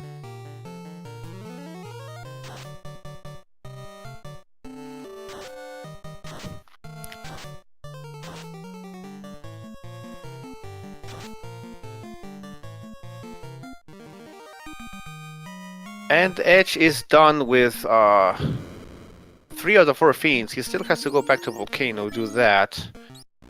And he's probably gonna pick up that dragon armor. Will is gonna check the bottom chests. The best he can get is probably gonna be a ribbon and probably the Mossmoon too. That's gonna be 2 good pickups. I don't know. I mean, if I was him, I'd be pretty happy to see the 65,000 gold chest, wouldn't you? Well, yeah, 6 gold chest is good in any situation. Does he have the opal bracelet yet? Oh, the opal bracelet is good too. Yeah. He can also get some. I don't think Edge's thief is high enough level to get charges of spells, right? Yet. Is he level 15? I think level 15 is when you start to gain charges. Yeah, as long as he gets 1 charge, he can cast 1 nuke, and that's something. It's definitely something on Chaos if he rolls max evade for sure. Yeah, that might be the difference between victory or death. Alright, Edge heading straight to Kari, gonna pick up the dragon armor. I hope he remembers it, because that's gonna help him a lot.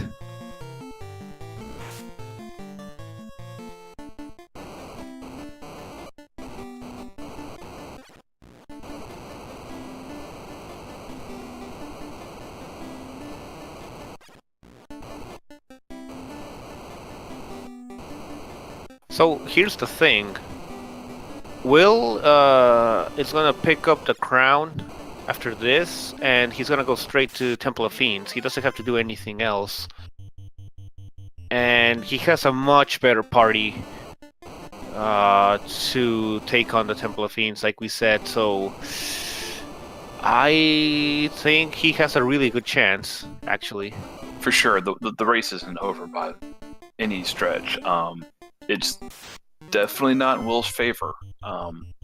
But to say he's out of it is just foolhardy. I mean, oh, he finds the power bonk. That is huge. That is huge because Edge is not gonna have that, and if there's like a horrible high bait fiend in Temple of Fiends, then that power bonk is gonna give him the hit percentage that he needs to, kill things. I believe that's what won the race for Edge last time, did it not? He power bonked probably 8 or 9 times in order to hit Chaos consistently. Yeah, it was a power bonk that got him through the fight. So now Will has the edge on that. Haha, get it? Has the edge on Edge. Woo! Sorry, I'll stop with the bad jokes. Unless everybody liked them, you know what? Yeah, maybe. It's really hard to clap when you have a push to talk button. I had my elbow on my control button while I was clapping for you. It sounded really good, actually. Yeah, it's hard to do a golf clap in that situation, but I did my best for you. Alright, so Edgeworth steps into TOFR, runs into 2 worms, has to fight them, and let's see if they hit really hard. They do, holy wow. So I've got Edge entering TOFR at 153.30. So we'll see what time it will enters, but it's definitely an uphill climb for him. I'd probably put the Thief for the Knight on the top row. I'll tell you what can really change things, though, is if that red mage bites the dust early. Oh, that yeah. completely changes the game. Yeah, and that red mage is very squishy. Very, very, very squishy. For sure.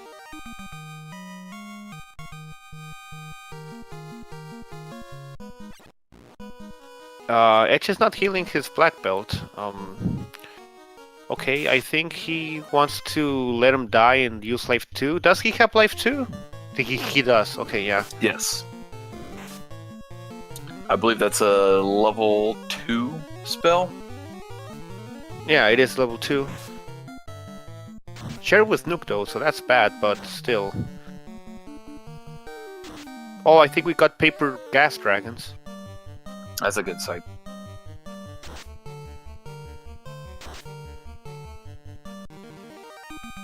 But we all know all it takes is one well-placed nuke, and there goes your fighter, your ninja, and your red mage. And then what do you do? I know. I mean, the only one who's safe from a nuke is the black belt. Oh, Will finds the 3rd ribbon. So his party's gonna. I mean, Will's gonna blow through 2FR. I'm very confident in saying that once he gets there. But that's the thing. Once he gets there. Yeah, I will be very surprised if Will's TOFR just ends up going badly. I don't believe that this game is that evil. I don't know, after last run.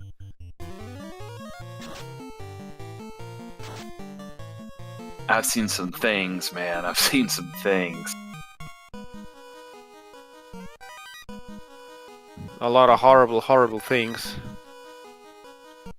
Well, I got a feeling we're going to see something clever pop up on Will's screen here in a second, because he's about to find out the hard way that there's not going to be a crown here.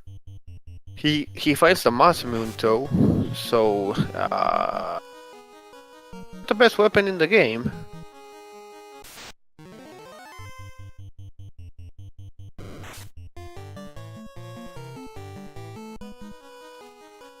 At this point, though, he doesn't need it. And there it is. Will just realize there's only one place left to go. Did he check the top floor? He checked it He first. did, right? Yeah, he checked it before he came down to this floor. Alright, so all he has to do is kill Tiamat Oh. and... I'm sorry, I thought he checked the right side already. That's my fault. Well, eventually it's gonna happen, what you said. Look at the black shirt. There's nothing I would get rid of for the black shirt. Not at the moment, no. He has dragon armor? No. He's also tossed a white shirt, which is really interesting. He did? Wow. Yeah, he did. That's a gamble. I am amazed of Edge's man mode strats right now. He hasn't healed his black belt in that entire that entire trajectory to Lich. And the black belt goes down.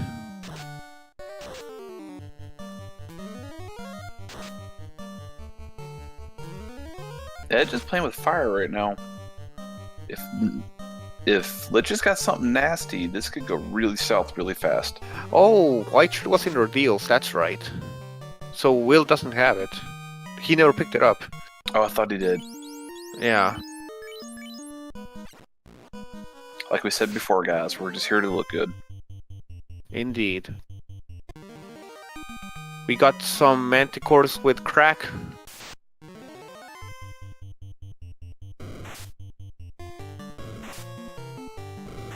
Poor Will. The realization's probably going to take a few seconds for it to hit him that he completely missed. It's not that bad actually, because they both had to go into most of the dungeons. The only one that Edge truly skipped, we would say, is Mirage Tower and Floating Castle. So it's not that bad, I think. No, true. Although there was a good point made by Silverfire in chat that every single time Will's picking something up, he's menuing, and that is eating away at his time. You have two characters who are level 42, another one who's pushing 30. You don't need to menu until you pick up everything. It's like picking up $1 off the street and organizing your wallet when there's 20 other dollars laying there on the street. Pick them all up first, then organize them. It's wasting time that he doesn't have to waste. Yeah, he just has to go. He also doesn't have to run into a war mech, but we want him to run into a war mech. Oh yeah, for sure. All that hero walk. When was the last time you saw one of those? Tristal. Kappa. Yeah, well.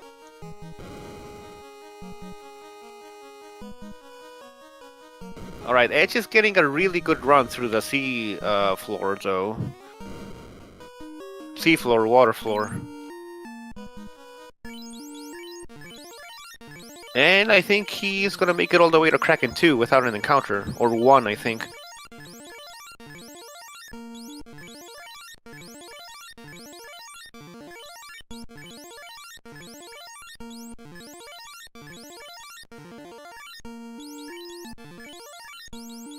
And Edge is healing all the way up, even for 2 HP, which is a very smart move, I think.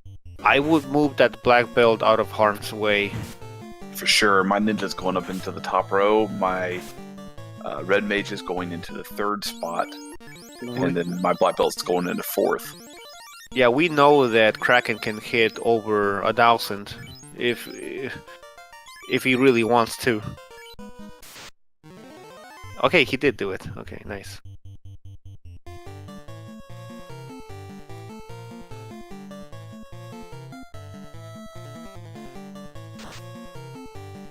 Oh, Yogi the black belt struck first before fast. Did a lot of damage though, so that's good. Probably gonna be a 2-rounder.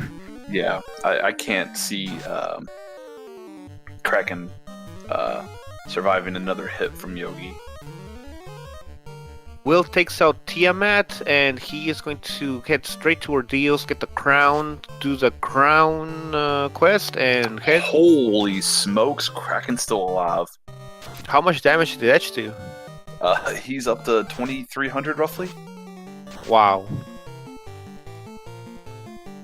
And we haven't seen Kraken like do that. Yeah. And he had like 2 white shirt charges, and he still did 11 hits.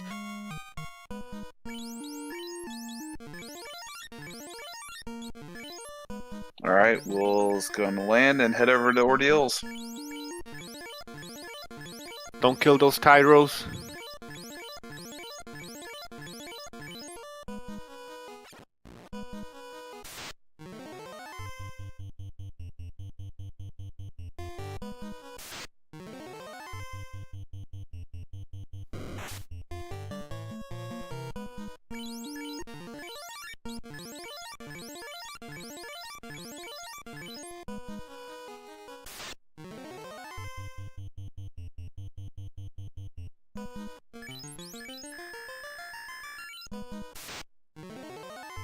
Alright, here we go. Alright, Tiamat 2 usually rolls high evade and or high absorb, but not this time it seems. No, although that was a critical hit, which, you know, so we don't know what it would have hit without it. Well, now Yogi is fast. Is fasted. He should be fine. Let's see what he does now. 18 hits. No, yeah. Yeah, he just turned Tiamat 2 into a fine paste that he will now use to cover his face into war paint before screaming at Chaos as he punches him in the nuts. Alright, everyone, this might be the end unless we get a repeat of the last race. Get your GGs and or Bible thumps ready.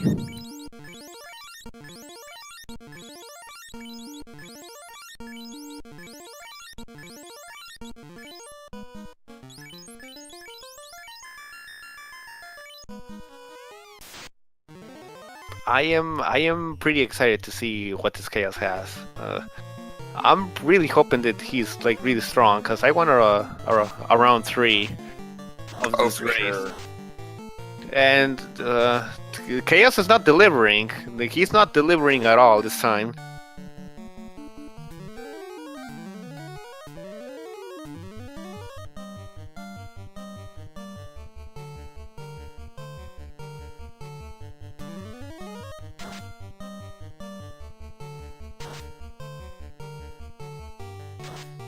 I think Edge has this. Like Yeah. Will's party would have just decimated everything. Yeah, he would have been like in this Metal place. Gear walking through a school hallway.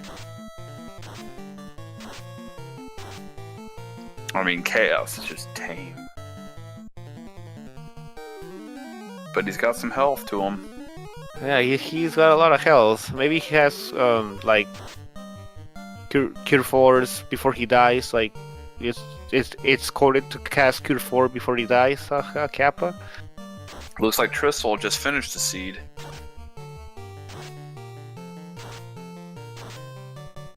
All 3 of them get baned.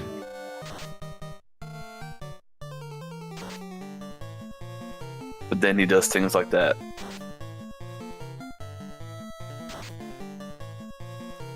Well, if that's all he's got, elemental spells and Bane, this isn't going to be a difficult fight.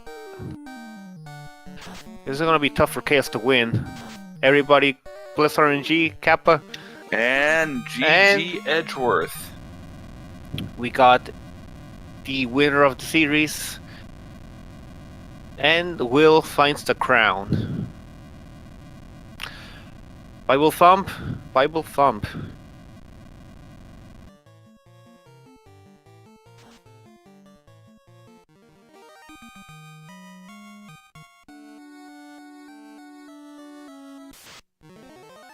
And Will is grinding?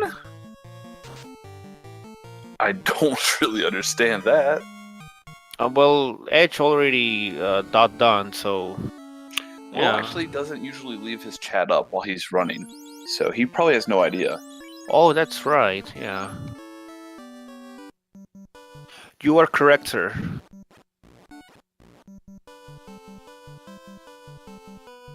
He probably will look at it when he gets to TOFR.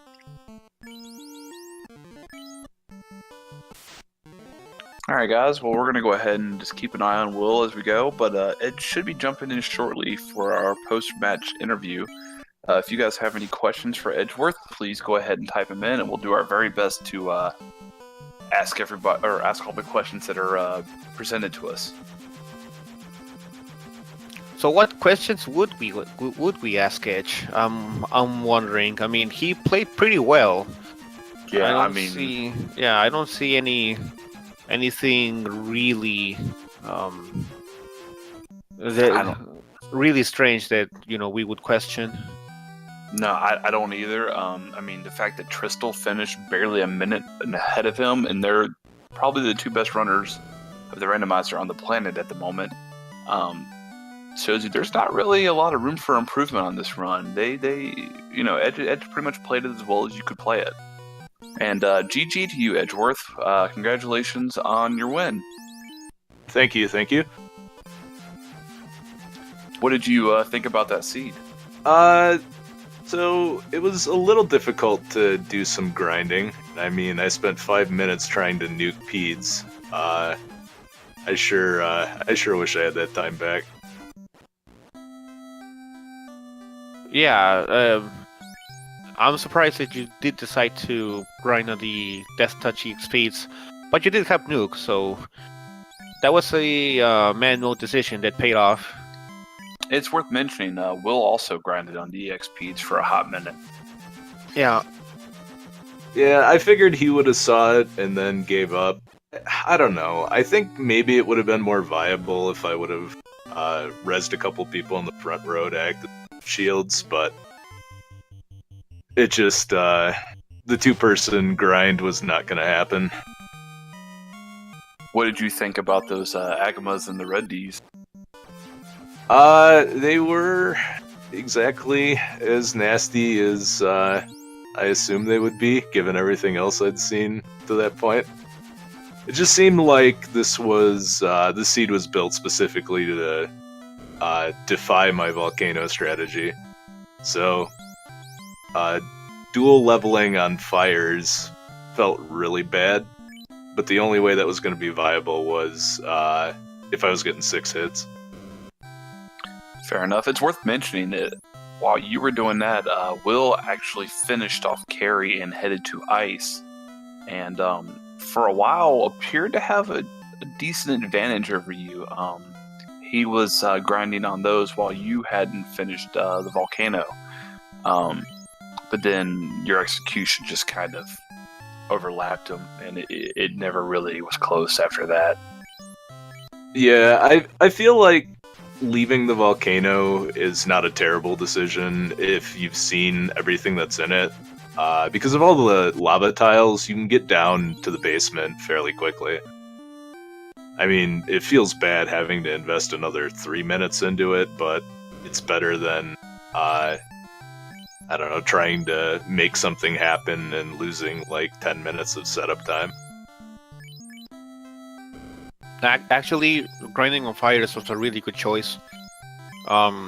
The eye was also really good, but you never know how the ice cape is gonna treat you. But yeah, fires were really easy.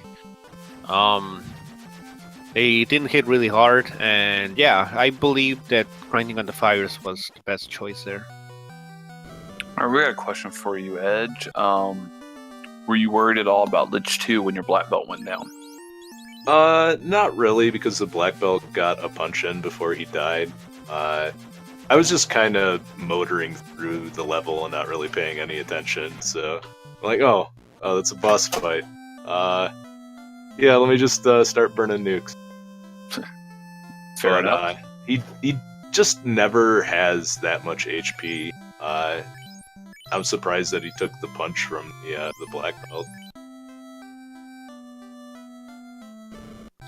So, question in chat for you. Will you change your name? Oh no. Make Will change his name to Will Edgeworth. Haha, Kappa. Because Will is now the wife. That is harsh. That's come on, guys. Yeah, let's remember, guys. Will is one of the 5 people remaining in this tournament. That is nothing to sneeze at. He's beaten some really good runners, my co-commentator included, and he's still got a chance to go back up into the finals. He's not out of this tournament. Yeah, he's not out of this The tournament. road's harder, but he's still in it. That's the thing. Anything can happen. I mean, we've seen that. Yeah, he's taking that. Well, he's done a lot of work to get to the point where he is right now. It's not just luck. He's been putting in the effort. Yeah, I mean, we said it earlier that he was probably the most improved person. That wasn't lip service. He probably is the most improved runner in the tournament up to this point. I mean, he'd have to be. There's some luck involved, but he's put in the time to get where he is. He didn't just fall into it.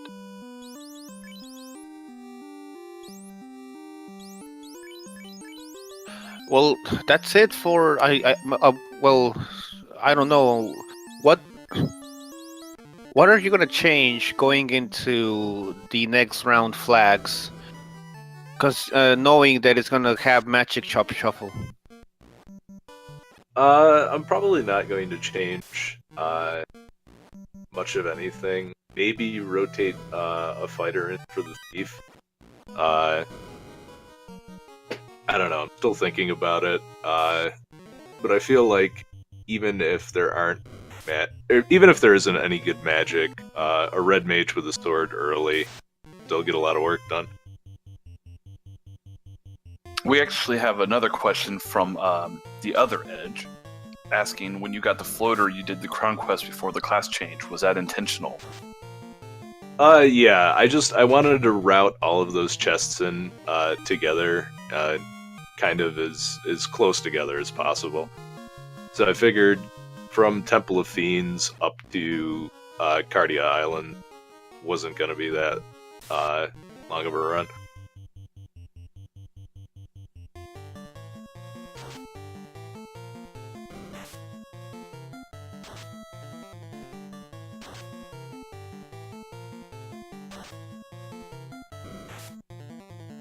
So I got a question, and this goes back to the very beginning of the game.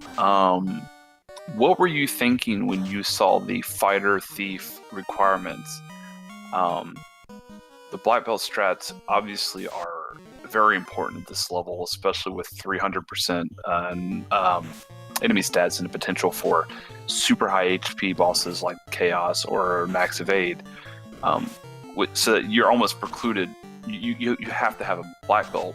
So what were you thinking about the 4th slot? Were you considering going red mage, white mage instead of black belt, red mage? No.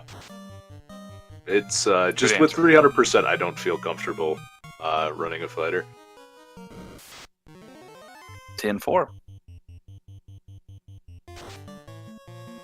So would you say press A to win is the ideal strategy? So it's not necessarily the ideal strategy. I've been dunked by Bratster and Artea enough time to see that fighter strats are viable. They're definitely. I think Miad has gotten me quite a few times with fighter strats too, but it's just it needs to be done in lower percentage seeds. Because it just feels like the chance of that strategy working increases the more the percentage goes up. And I know I could finish, through Tiamat 1 with the fighter party, no problem. Just how do I get through Temple of Fiend? And if I don't think I can do it safely at 300%, I don't think I can do it safely at 300% without a black belt, but people's definitions of safely may differ. I play it a little safer, that's all. Yeah, like I've always said, a fighter-based party beats the black belt-based party in early to mid-game. And if you have a good early mid-game and keep that lead up to the Temple of Fiends, it just depends if the Temple of Fiends allows you to go through. If it does, then you got the win. If it doesn't, the black belt's going to catch up to you and punch everything to death and beat you. Yeah, and I think 200% is kind of the tipping point.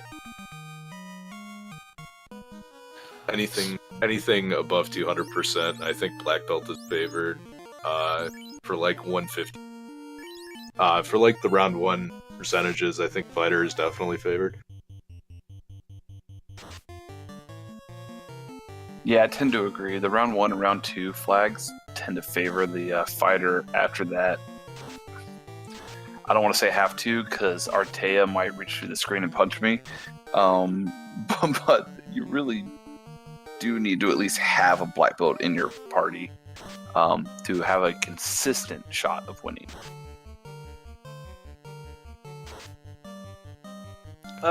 So it may not even be a consistent shot at winning, because if you go in and wipe and you know what you're up against, you can plan for it a little better. Maybe I need to go grind out an extra hit for Mazmune on my fighter. But the benefit of the black belt is most of the time he's just going to go through without wipe. There aren't very many nuclear Tier 4 chaoses, thankfully. So thoughts on your next opponent, which is going to be Tristal. It's going to be the I think it's at the finals or the semifinals. That's the semifinals. Yeah. Thoughts on your next opponent? I really have no idea. I think Tristal is definitely one of the most consistent, if not the most consistent, runner. And definitely quality execution as well. So I don't know. This is gonna be tough. I don't really know who's gonna win this matchup. For those who aren't in the know, Edgeworth and Tristal are our number 1 and number 2 runners on the Estoril leaderboard, respectively. And it's not close. The difference between those two is minimal. Then after that, there's a fairly significant drop-off. No offense intended, Kababesh. But we are in for one heck of a treat when the semifinals start. If you guys enjoyed this match tonight, I strongly encourage you to be here for theirs. You will be very pleasantly surprised, I think. All right, so who is Will's next opponent? Is it Sardia or Files? I will find out for you and let you know in 2 seconds.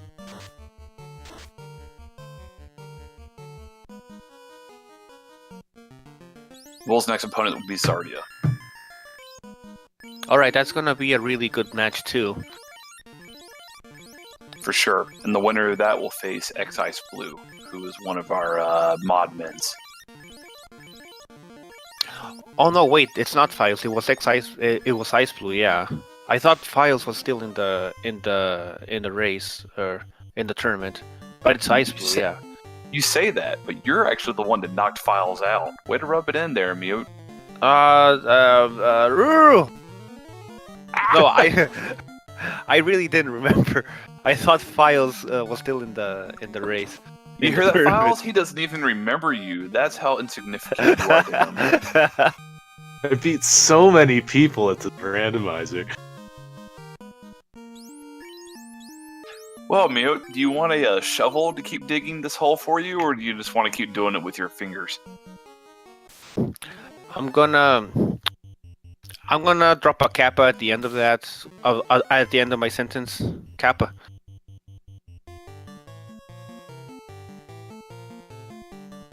Alright, so we got Will. He's facing off against Tiamat 2. Let's not forget that he is almost done with his run. I feel at this point, you can agree or disagree with me. I feel like we should give him a little bit of support because he is sticking this run out. He does not have to, and he is giving the crowd a heck of a show. I'm going to stop talking and let him finish this race up. I think he's deserved that. Yeah, he's showing us just how strong his party, would have just destroyed this place. So did Will end up grinding on the eye then? Yeah, he grinded Yes. both his black belt and red mage to 42. Oh. It's certainly the safer play. Yeah, I mean, truthfully, if he didn't skip ordeals, this could have gone his way, just given how strong his party really was. And his fighter was 25 when he left ice as well. His fighter, yeah, I think it was 20 something.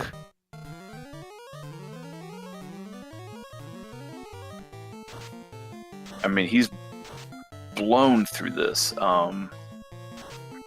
He's been in TOFR for 9 minutes, whereas it took you a little over 13 minutes. So, just for some perspective.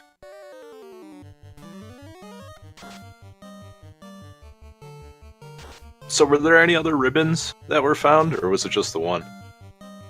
Was it second to top floor on Sky?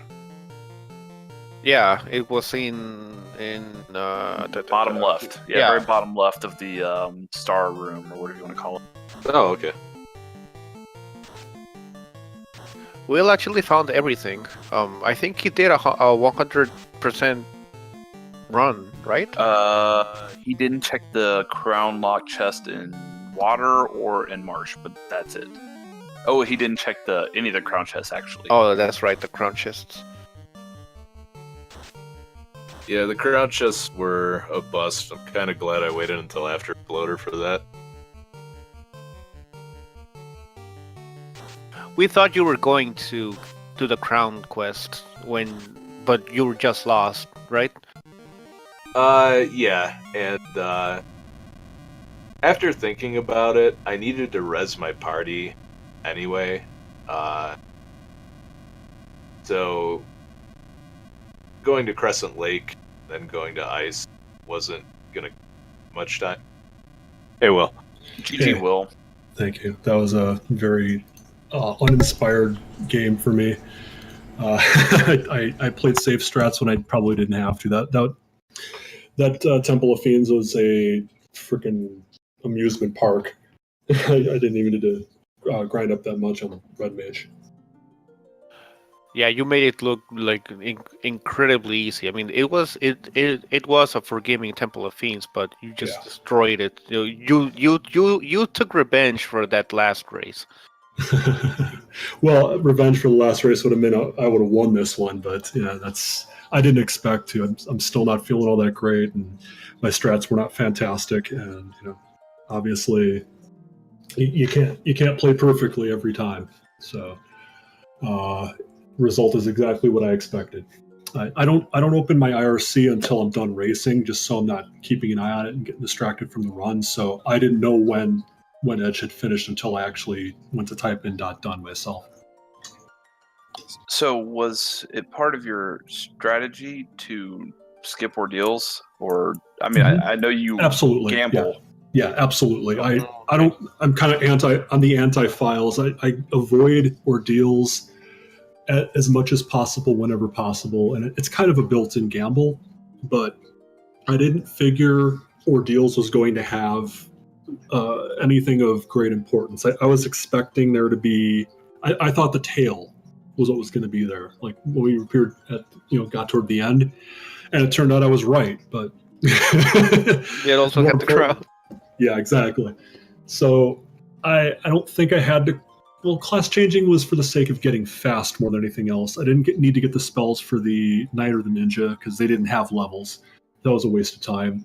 But the only thing I guess I kind of regret is grinding up the red mage to 42. I thought about killing it off at 32, just so it had survivability like I did with the white mage in the last game. But because this Temple of Fiends did not merit any kind of preparation like that. Had it done that, I'd have been okay. You had me really bamboozled. I thought that you forgot that ordeal was incentivized. Oh no, Yeah. no, I absolutely knew, and it is the last place I go if I can help it, unless there's Okay. a solid reason to go there. Like I really need to grind zombie dragons for some dumb reason, but I try to avoid it. But I watch it 100% now. of the game. Don't call it a dumb reason, because Edge was over there grinding on him. Oh, is that right? Yeah, And- it actually turned out, all things considered, I think that was the wrong decision because mummies had trance. Yeah, there was that, and the fact that the eye was very, very easy to grind on. I was able to grind up a black belt and a red mage both to 40, and if I timed it correctly, I think it was like somewhere between 17 and 19 minutes total for both of them on the eye. So it was a pretty easy grind. The only thing I had to worry about was I think one of the undead had some kind of a nasty spell, but I had a ribbon, pro ring, we were good. There was a Quad X out there. I now remember I had my red mage was at 300 hit points, and I made a point to go heal before the next fight. So it was a little nerve wracking, but I wasn't terribly worried.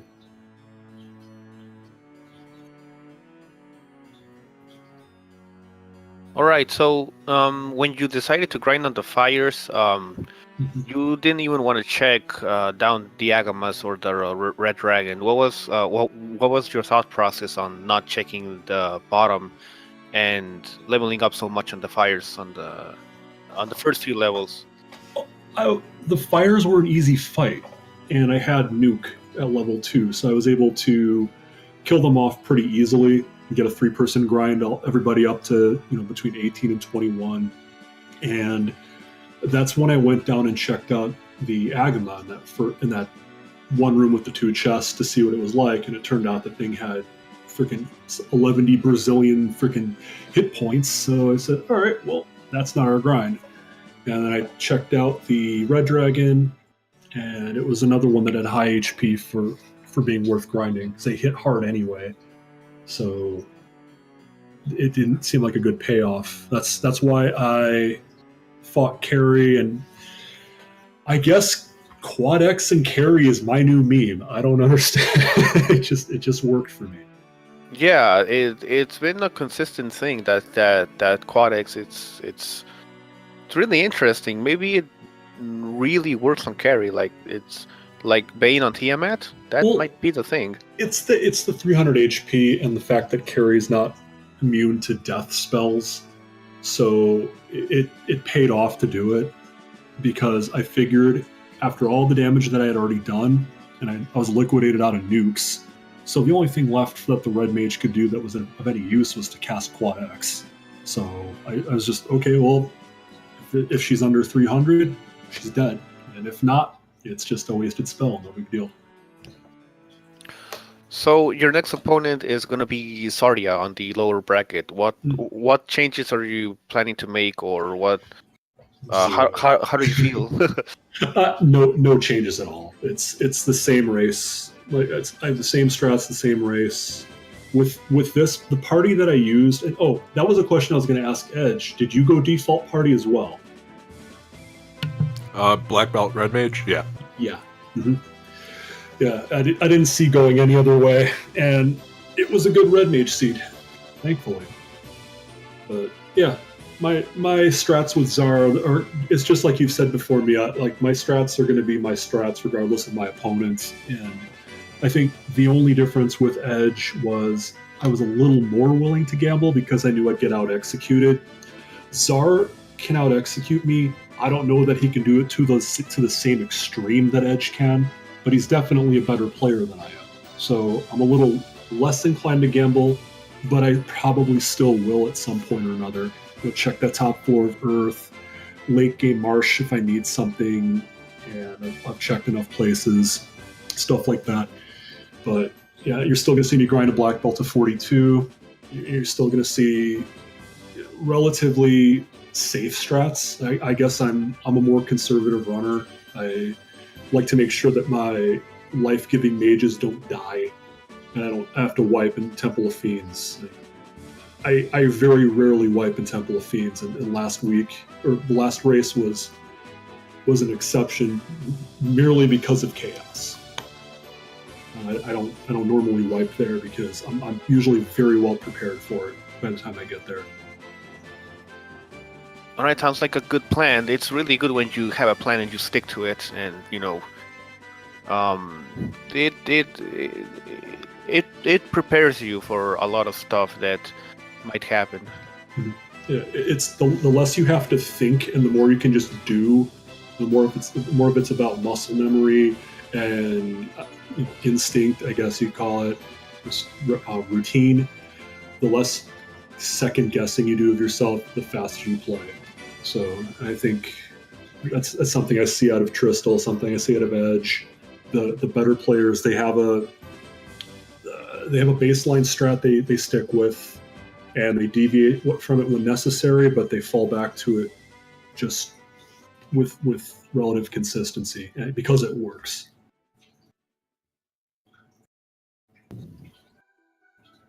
All right, sounds good. So I think we're gonna wrap it up here. Any last words that you guys wanna say?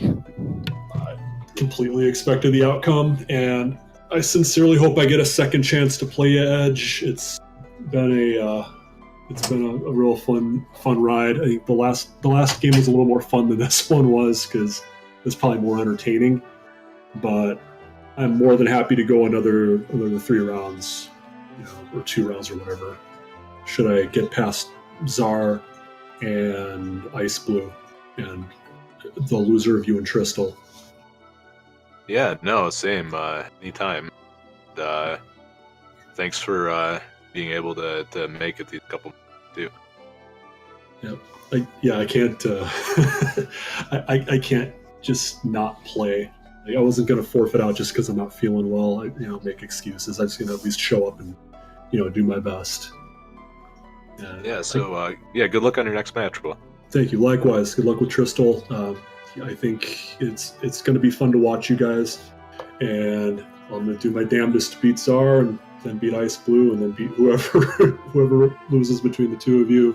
So I do want something I was going to propose to whomever ends up winning this tournament is if I end up taking second, is I'd love to run alongside you with the Forced 4 class Thief or whatever it ends up being. Oh no. That sounds so painful just to hear it. I've run a solo thief before with no promotion. It's every bit as bad as it sounds, but it can be entertaining too. All right. Good luck to both of you on your next match. Thank you. Ladies and gentlemen, boys and girls, cats and dogs, birds and fish, Don't forget Hudson. Hudson, Speedrunner Hudson, Ankylos and Tyros. We will see you on the next race. Stay tuned for the schedule, and thanks everybody for watching. Thank you, Bismarck, for helping me commentate. Sar for the tracking, and Speed Gaming for letting us use this channel for this wonderful tournament. Yeah, thanks to Willard and Fiesel for stepping up and helping out tonight. Definitely. Absolutely. See you next time, everyone. Have a great night, everybody. Take care, everybody.